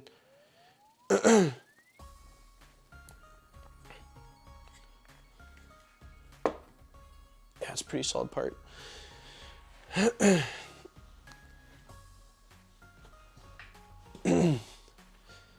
I think PTG is the answer for reprinting out the parts, because ASA, like it doesn't need, like, one of the main reasons I'd print with ASA would be for thermal resistance. Let's go to just straight up Sony cam.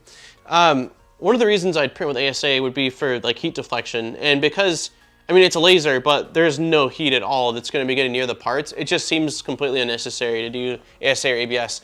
You could do it, but yeah, the shrinkage factor, especially considering that these bearings are already tight with PLA, I wouldn't want to chance it with, like, I would have to print the part and then scale the part because of the shrinkage factor. While with PTG, I should be able to just print it as is, and I just need to dial in the profile a little bit.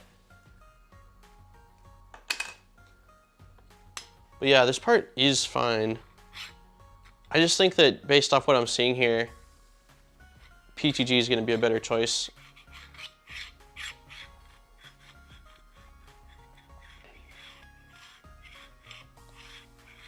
ASA shrinkage is less than 0.5% on 10 millimeters. I don't know if that's accurate. Where did you get that stat from?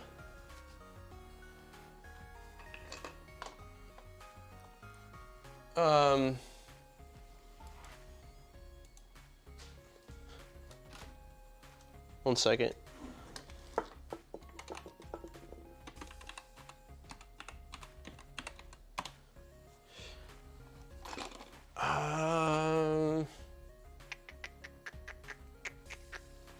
Plastic shrinkage rate and mold rate info.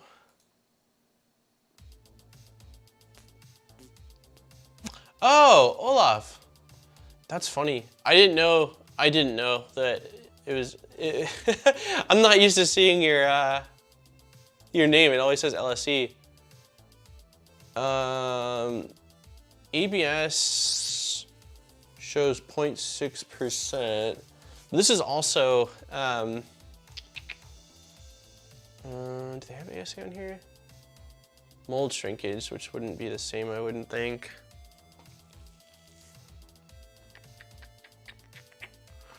Yeah, I can look into it, but I think that the flexibility of PTG is probably going to be the way I'm going to go.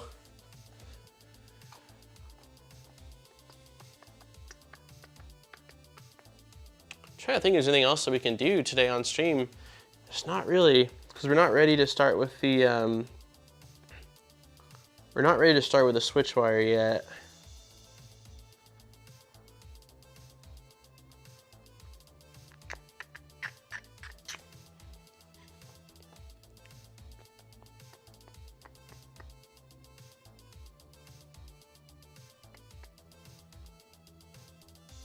I guess we could bust out the...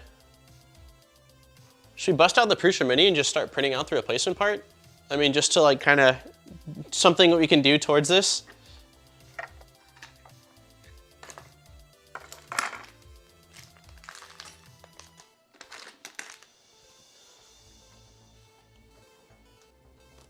Oh.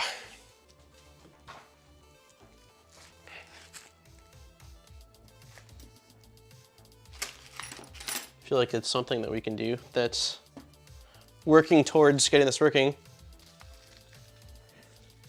I think it has like, yeah, so I think it calls for 3 shells or something like that. I'm gonna do at least 4 shells.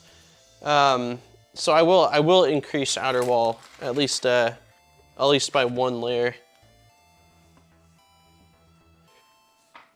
And then I'm just gonna start off by printing out the 2 parts that did crack, just so that way I can again fit the bearings and see how it all fits together.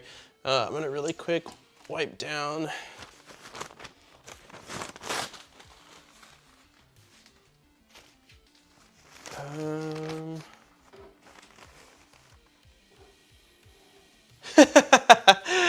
Yeah, I am in the thinker pose. Yeah, well, so this initial piece cracked. It's a small crack, but it's starting to spread at least a little bit. And so I tried another piece with these PLA parts, and I was able to get it tightened down. But I'm really thinking that I kind of wish I had just done PETG from the beginning. So I'm going to start off by pausing and starting to print tonight, because we need the M5 by 8mm bolts that I ordered last night, because the corner brackets are a different size than what was in the BOM. So we can't do the frame anyway. So I'm kind of thinking that let's just go ahead and reprint out at least the motion parts in PETG. If I have time between now and next Wednesday, like if I can get them done, which I think I probably could get them cranked out, I might just redo most of the parts in the pre-shipment PETG. But yeah, that was kind of it. Because we're gonna spend so much time on building this, I wanna do it right. I don't wanna like mix and match different things just because one part cracked. So yeah, it's kind of a bummer, but I mean, I know that the actual project itself doesn't call for more than, let's slide this stuff for now and then I'll put it away. It doesn't call for more than PLA because there's no heat associated with it. And I think that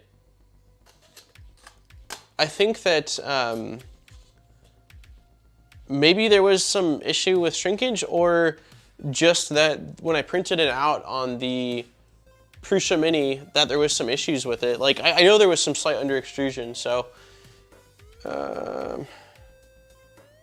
okay. So let's go ahead and plug this in. Let's at least get this print going.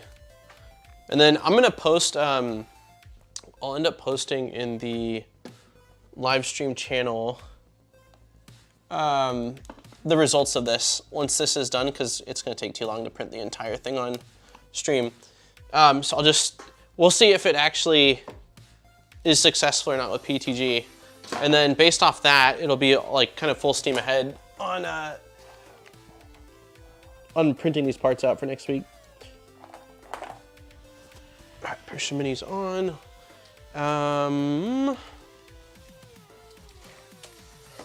Where is my Prusa Mini roll? There it is.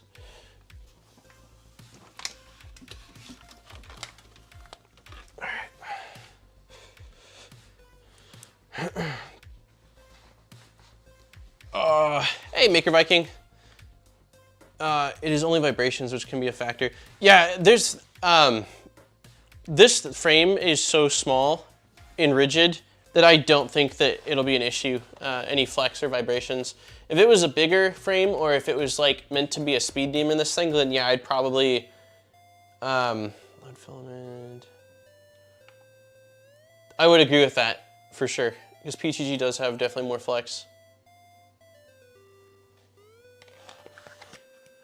Well, I'm glad I stored it nicely. It like instantly vacuum sealed it.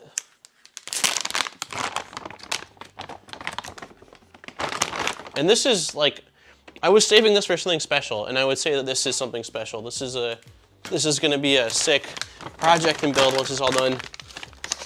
we're just not getting done what I thought we were gonna get done today, which is fine. Let's cut off the end.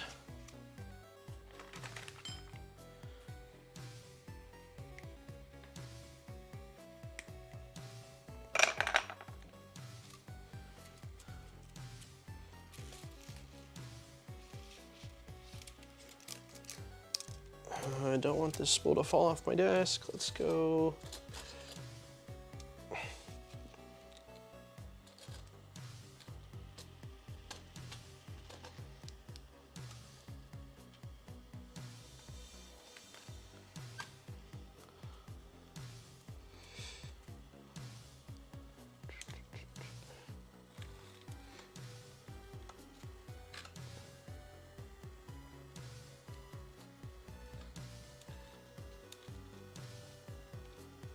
All right. Continue. Oh.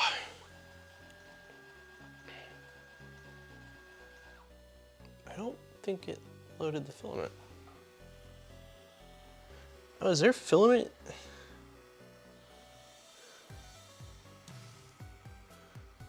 Okay, it looks like there is.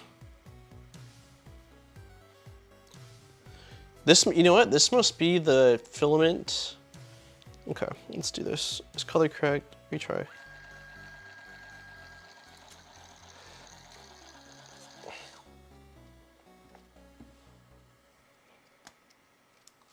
There's some filament stuck in the PTFE already.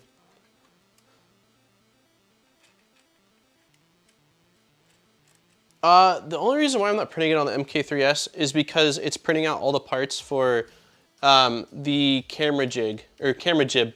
Otherwise I would, but it's like, I wanted, like, as part of my test for it, it's been printing out all of these parts. So that's the only reason why, is that the second the stream ends, I'm gonna throw the next part on it. Otherwise, I would. But this Prusa Mini needs some loving.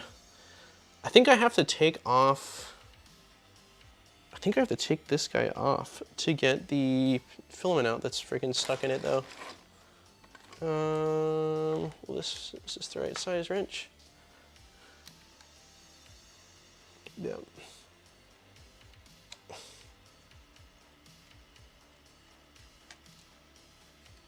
There we go. Let's push a little and pull. Okay. Now we can continue on.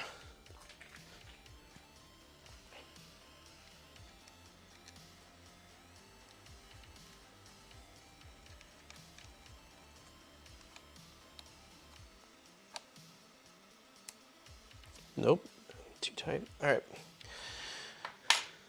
Now let's try loading this again.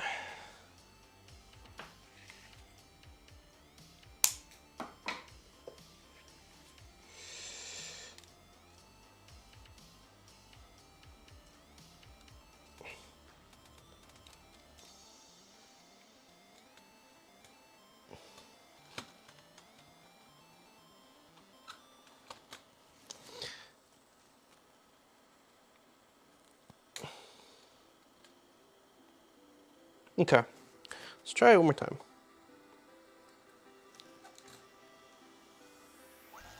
Nope. Come on, filament.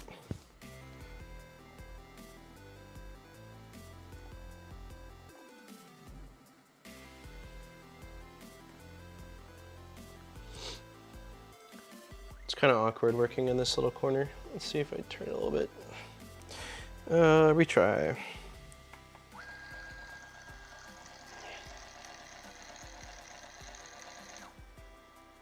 I thought that I had it pushed in the whole way, but let's try it again.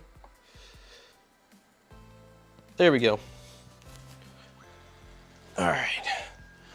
Third time's a charm.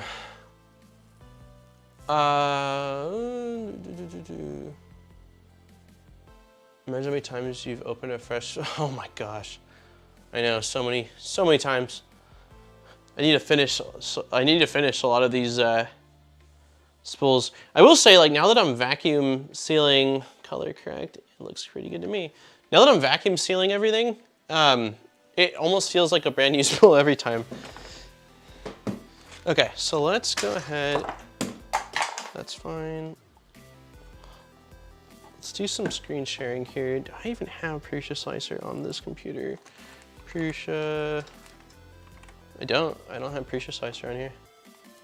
All right, let me install it real quick. Prusa Slicer. Let's go to screen share mode. There we go.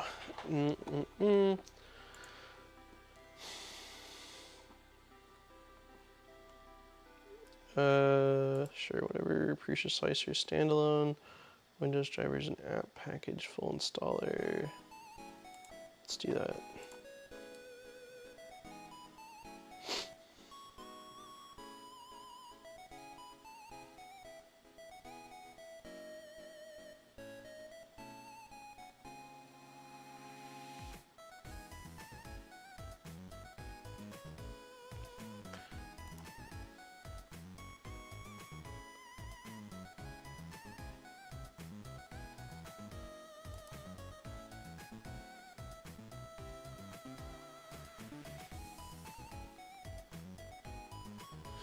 Aaron messaged me, said, hope stream's going good. And I was like, it's been interesting. All right, push slicer, that's fine, that's fine. That's fine, that's fine. Vacuum sealing everything sounds expensive. Yeah, vacuum sealing everything does sound expensive, but I have a bunch of these. They're fairly inexpensive. You guys can't really see it, can you? These little bags, and so I've made it habit now. Like the spools that have been sitting here forever, they're kind of like, you know, it's a little too late for them unless I dry them out and get them all cleaned up. But for all new spools that I'm using, I am throwing them in there after. Open tutorials, no, finish.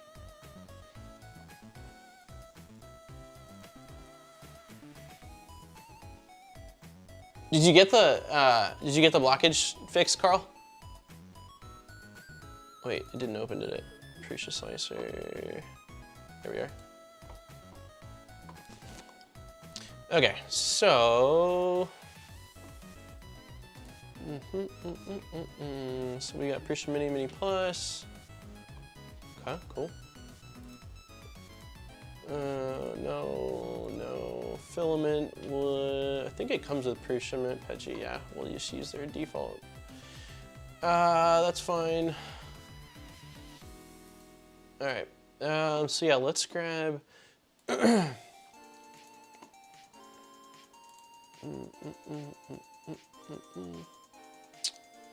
Print list.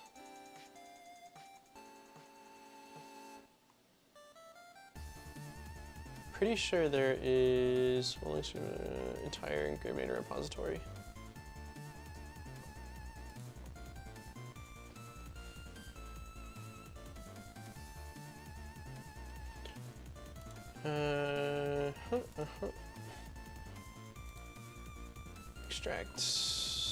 Extract.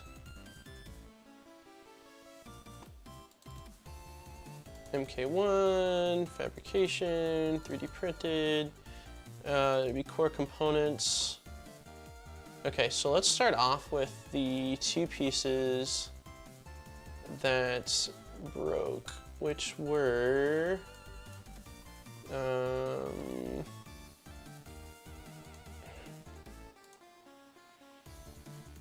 okay, that was the Y drive main and Y drive plate. Y drive plate and Y drive main. Oh.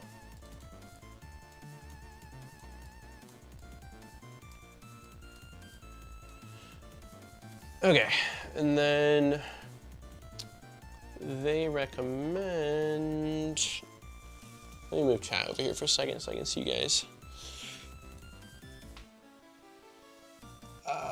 How much of those bags, I figure 80 or something like that, adds up quickly?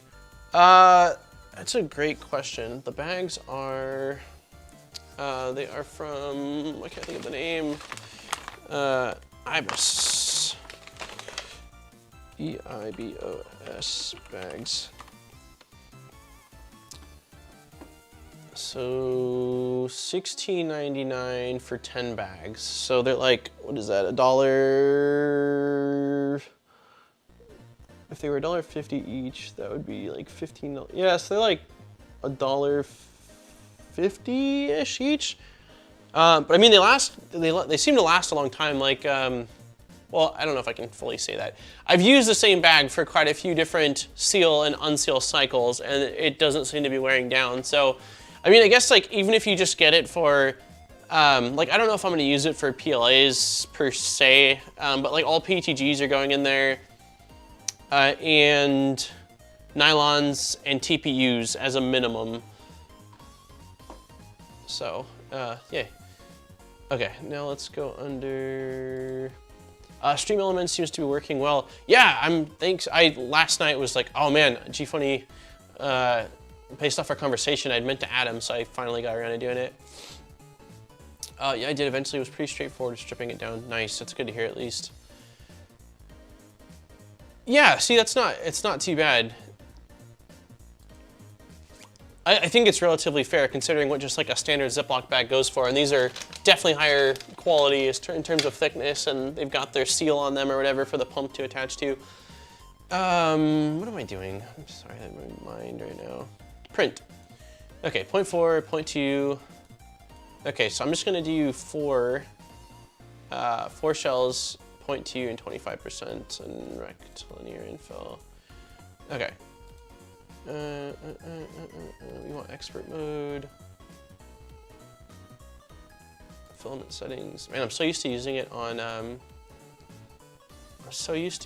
on Mac. Pursuement PTG. We'll just go with their higher temp if that's what they want. Cooling should be 30 to 50, that's fine. Print settings, 0.2 across the board. 0.2. Holy crap, why does it have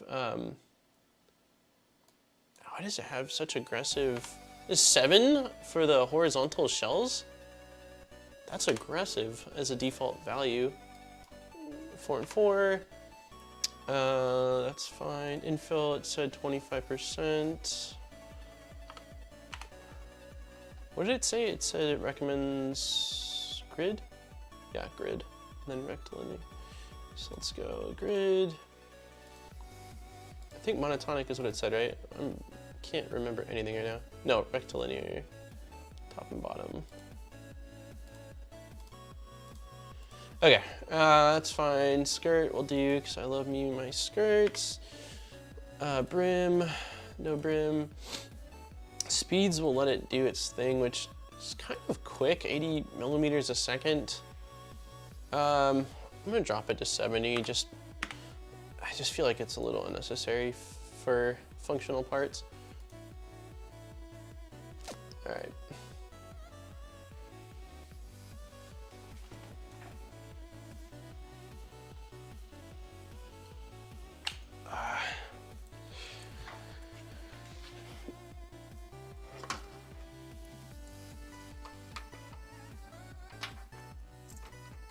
I've used this Prusa Mini very little since we built it. I've primarily been using the other Prusa Mini, not this one, for no particular reason. I don't really have a reason.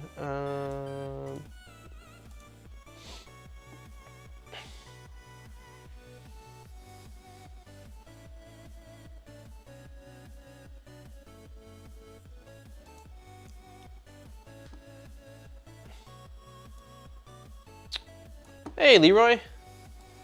How's it going? All right, side, unplug,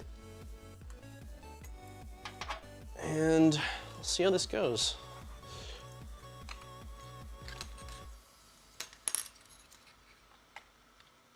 If this first print turns out good, then I'm just going to rinse and repeat for the other parts.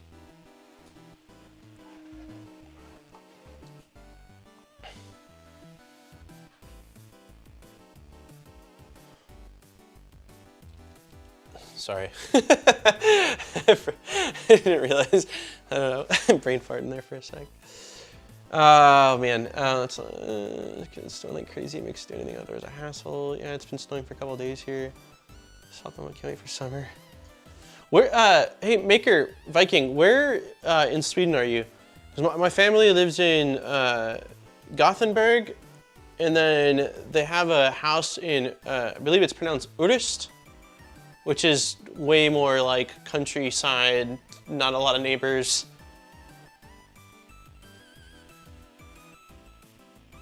All right, I might need to do a Z offset because it's been a while since this thing's been used. We'll see.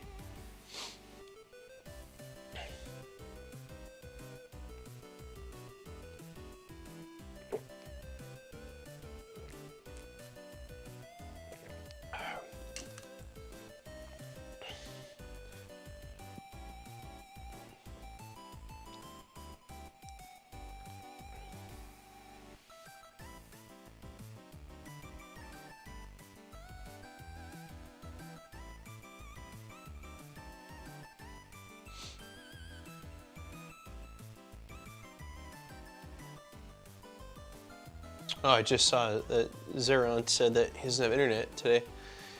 That looks pretty good.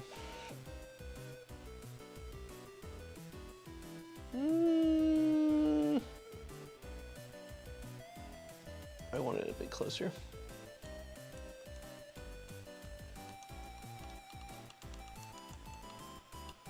Am I goofing? Yeah, I'm.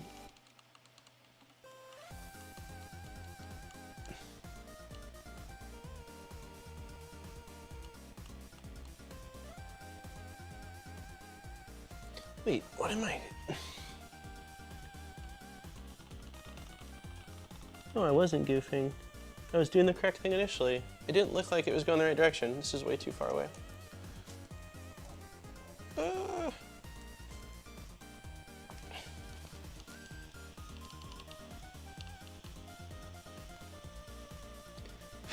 probably gonna restart this.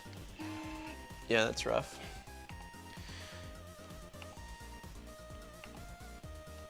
That was weird. I was initially adjusting it in the correct direction, and it looked like it was going further away. All right, let's just reprint.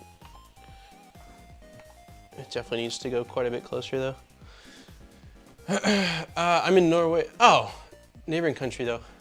I've been to Gothenburg several times. That's funny. I totally thought. I thought that John from not practical printing, proper printing, was also in Sweden. The accent is so similar, Norway. I mean, it makes sense with, again, them being neighboring countries, but gotcha. Yeah, I've been to Sweden, I think 3 or 4 times visiting family, and it's been a lot of, I mean, it's been like 10 plus years now, but we used to go every 3 or 4 years for 3 months, and so I spent quite a bit of time in Sweden, but it was always during the summertime, which is crazy because you guys, it's so close to the equator that the summer days are just so long. But I would imagine that the winters are, you know, brutal. My family that lives out there, at least my grandparents, they leave to Southern Europe for the winter time because of how brutal the weather gets. Let's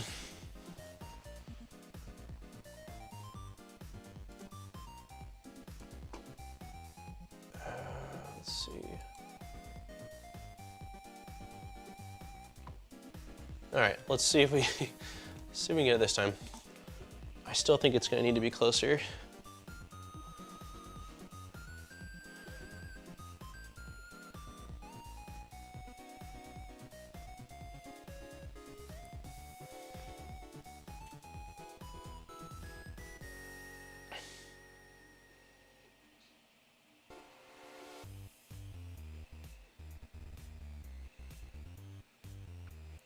It's crazy how much faster, maybe I need to adjust it, or I can't adjust it, but the Prusa MKS, I have it doing a 7x7 grid, and it like cranks it out. And so watching this go, I'm like, man, this is really slow in comparison.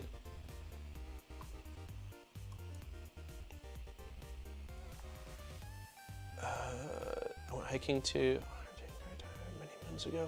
What, Carl, are you in the UK?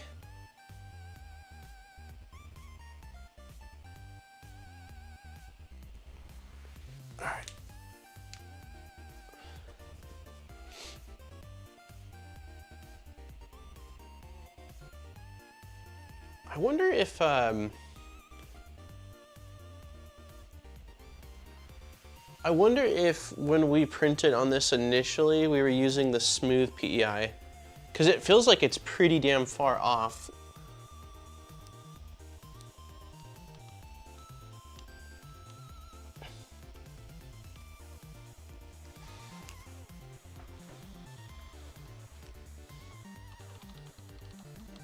It has to be the case. This is so far from where I'd want it.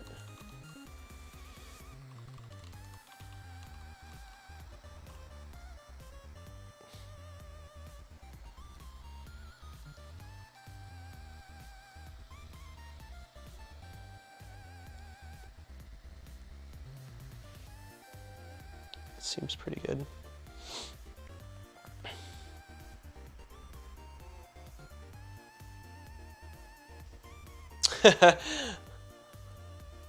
What's up, Marcus? I figured you would, man. This seems right up your alley in terms of music that you've had playing over the years. It might even be a hair close now, but I'd rather have it a little bit too close and stick than have it a little too far away. Nope, that's not coming off.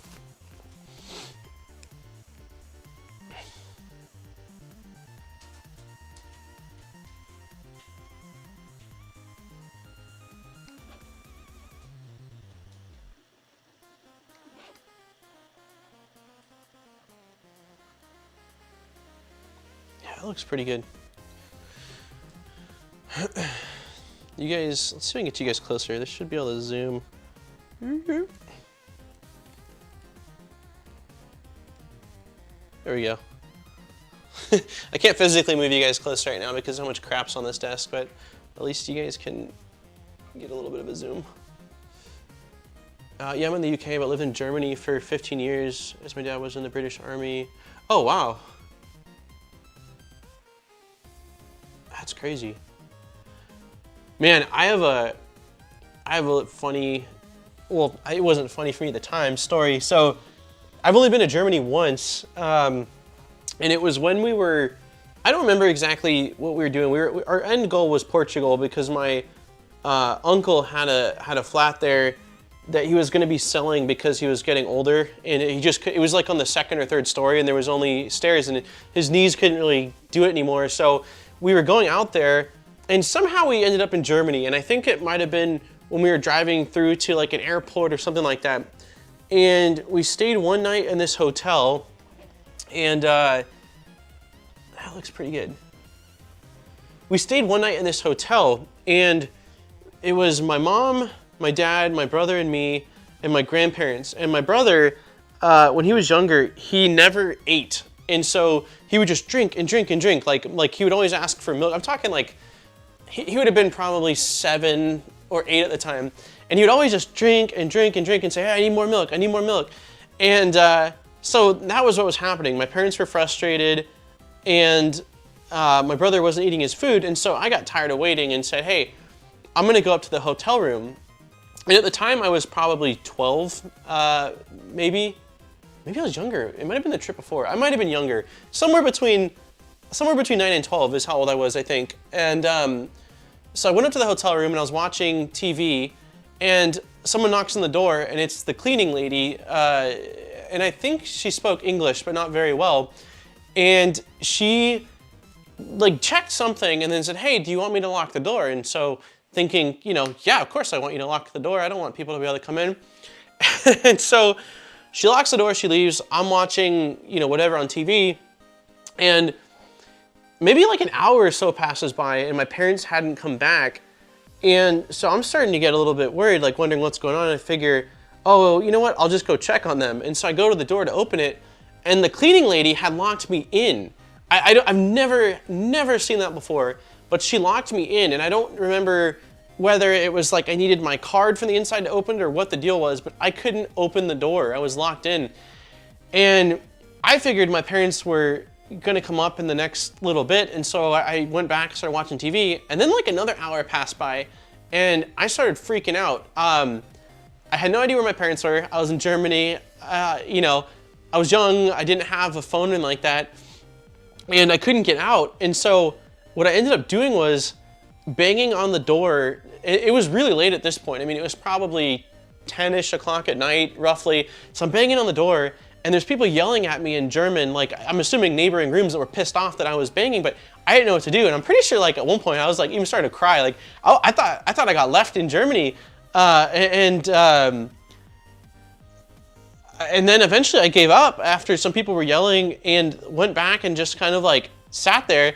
And then I don't know if it was like an hour later, my parents came back and were like, hey, how's it going? And my brother had taken a long time with dinner, and they said it was a nice night, and they decided to go for a stroll that turned into a longer event. But that is when I think of Germany, I think of that experience, which was super traumatic for me as a kid, because I thought my parents had left me, like I didn't know what happened. And it was on a pretty high story, so I remember looking out the window to see if there was like a fire escape, and there wasn't. And yeah, that was my experience in Germany. It was absolutely terrifying. So yeah, long story short, I thought my parents left me in a hotel in Germany. Not the funnest of my experiences. And yeah, when I think of Germany, I just think of that. And then there's a song, there was a song on MTV that played while I was freaking out, and it's a pretty popular song, at least was back then. Oops, sorry, I hit you guys.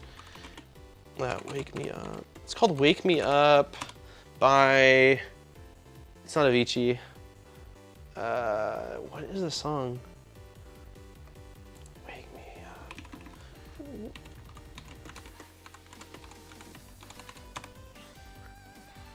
Evanescence, Wake Me Up Inside.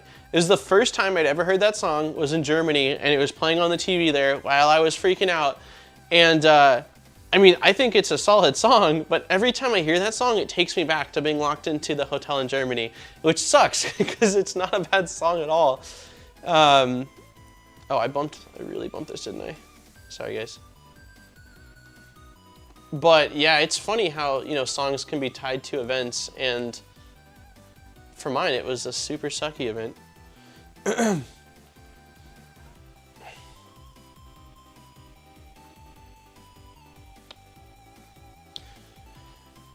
So, question for you guys in chat.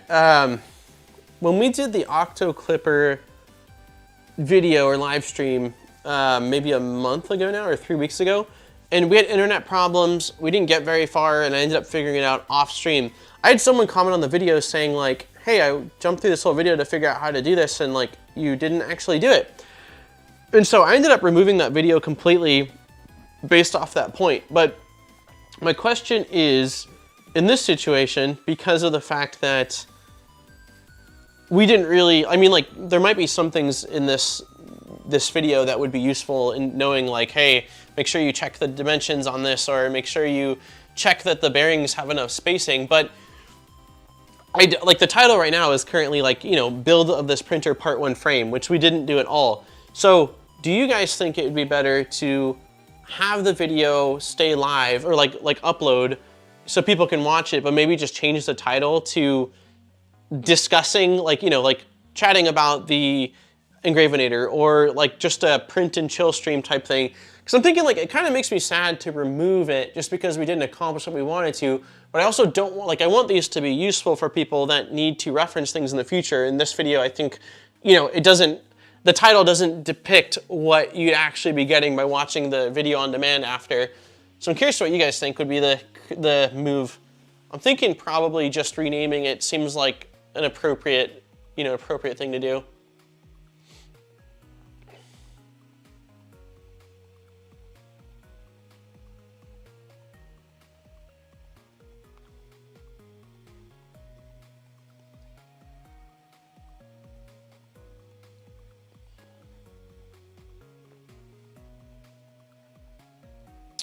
Yeah, change the title, leave it on YouTube. Yeah, I think that's probably the best bet, because it's still a cool, like, it's still been a fun hangout.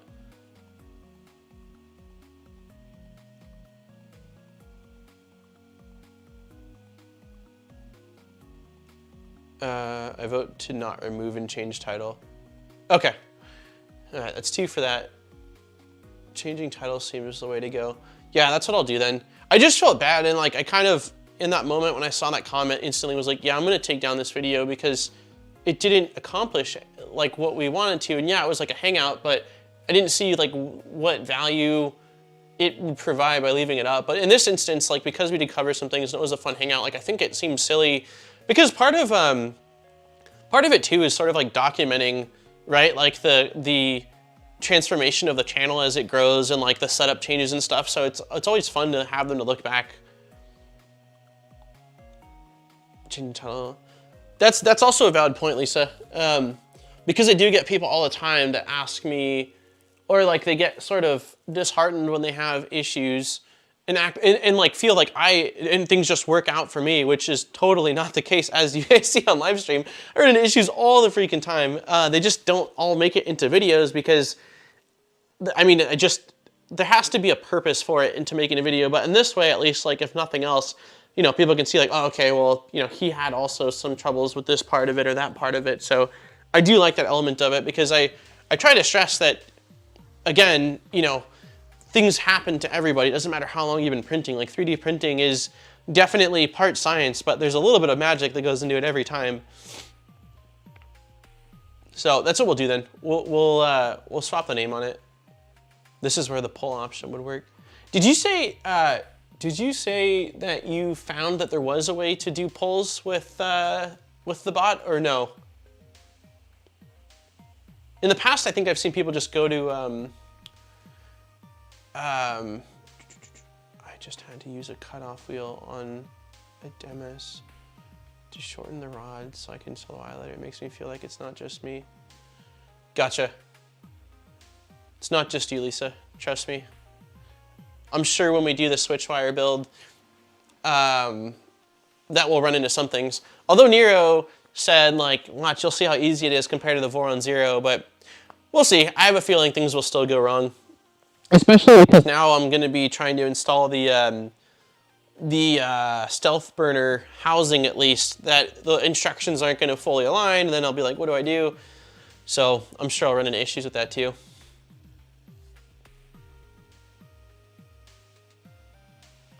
Well, this is looking pretty good.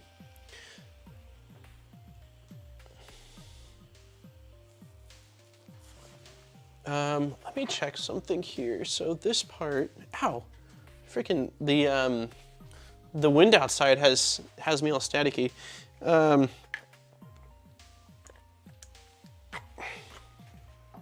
So this part is supposed to fit onto, that is super zoomed in. What am I doing? Nope, wrong way. So this part is supposed to fit onto this bearing, and I was a little bit concerned because there's actually, if you guys can see that, there's like one imperfection.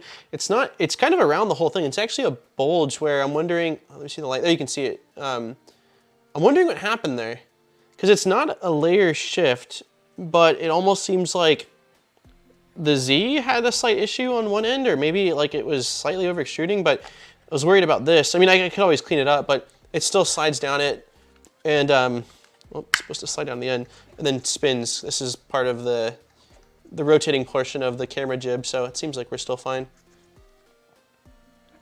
But yeah, other than that, the part turned out great. I mean, it's been printing out these PTG parts like beautifully, pretty much back to back to back, so I'm excited to get this going. I think I'll be fully done with printing out the parts needed for it this week. And then hopefully the creator gets back to me and gives me the heads up or the thumbs up to be able to, I'd like to make a video on the project, kind of just, it won't be a step-by-step build. It'll probably be like a little bit of like music playing with me building it and then showing it off and kind of talking about the process and just 3D printed products in general. So I think it's a really interesting topic, and I mean, pretty cool. I know it works in Twitch. I'll have to check for YouTube. Okay, if you find out anything, let me know. If not, I can see. I know that if nothing else, there's websites where I can create a poll, drop the link in chat, and then, you know, everyone can go over there, so.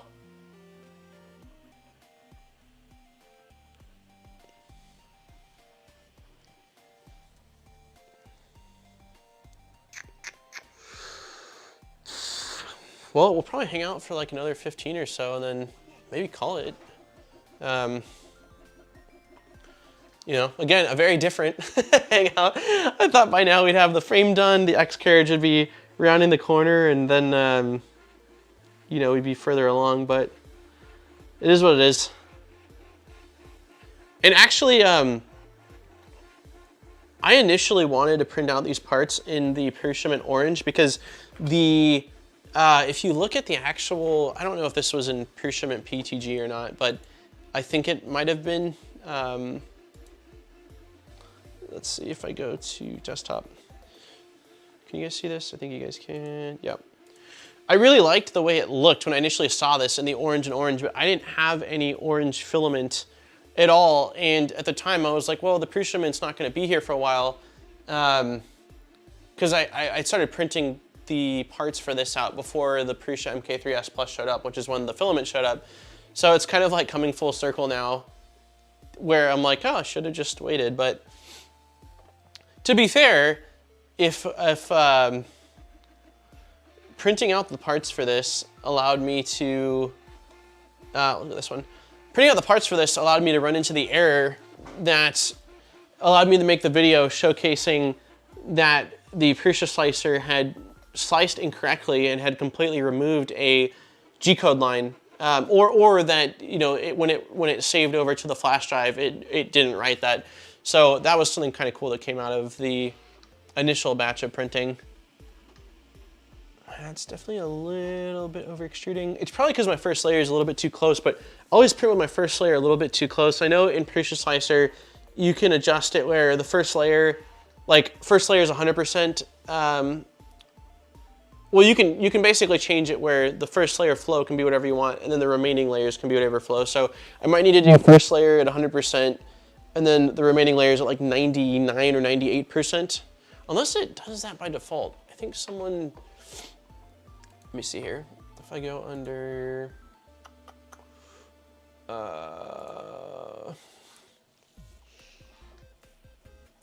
info, speed.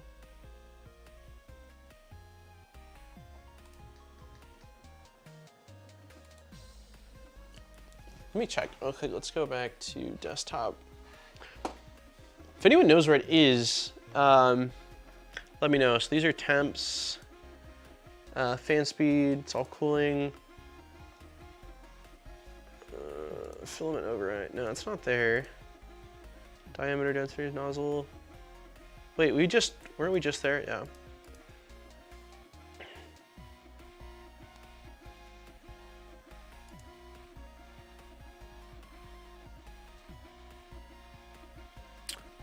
Unless I'm thinking about Cura having it, I feel like they have to have it. Oh, here we go.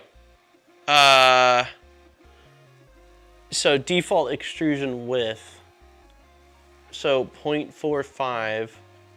First layer, they actually have it slightly less extrusion for the first layer. And then everything else is 0.45. But you could adjust it here. Yeah.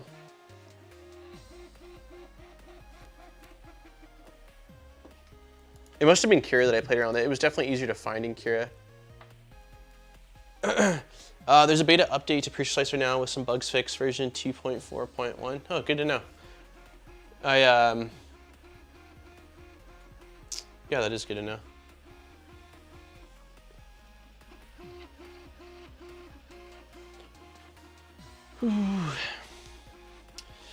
All right, well, probably gonna end the stream. I will just about instantly change the name for this stream and post an event or a stream schedule for next Wednesday, which will basically be the same title as this week's stream, since that's what we're actually going to be doing next week. And then I will post this print. I think this print's got, I think it's got hours on it. Yeah, it's a 5-hour print. So as soon as this part's done, I'll put them together, clamp them down and see how it looks, and then post that in the live stream Discord, and then maybe on Twitter as well, so that way we can see.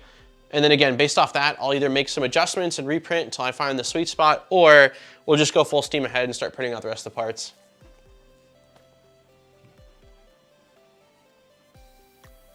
But hopefully this does it, and hopefully that little bit of flex will allow me. I think it's gonna do it, because the fact that this part right here, even this part, which is PLA, seems like it was much better than the other parts. So I think with PTG and a little bit of flex, and hopefully again, this Prusa Mini extruding a little bit more consistently than the other one that I rebuilt, we should be right on the money. Yeah, thanks to everyone for hanging out.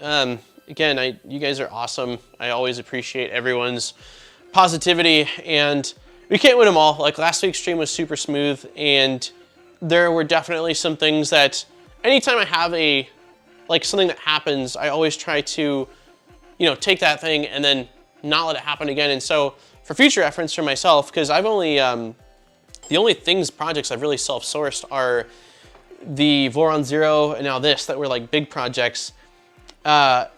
Moving forward, if I'm self-sourcing and I'm going away from the direct links in the BOM, I'm gonna make sure that there's no other deviation in terms of thicknesses or lengths and stuff like that. And I just assumed, which, that was definitely my fault. So it was a good learning experience, and hopefully everyone else that does self-sourcing, I know Lisa was talking about maybe self-sourcing a Voron, like just make sure you either use their links that are like approved or double, triple check everything, because otherwise you might end up with a bunch of screws that aren't the right ones. So yeah, everyone's awesome. 75, G Funny, I'm glad you showed up. DC, thanks for hanging out, man. Yeah, no worries. No worries, it's all good. I'm gonna kick back, have a soda, and just kind of chill for a little bit. But yeah, I'll schedule it for next week, and fingers crossed next week we'll hop in and kick some serious ass and get this thing going. So have a great weekend. Saturday's video is done. I'm pretty excited about it. Yeah, see you guys next Wednesday. Have an awesome rest of your week, everybody. Bye.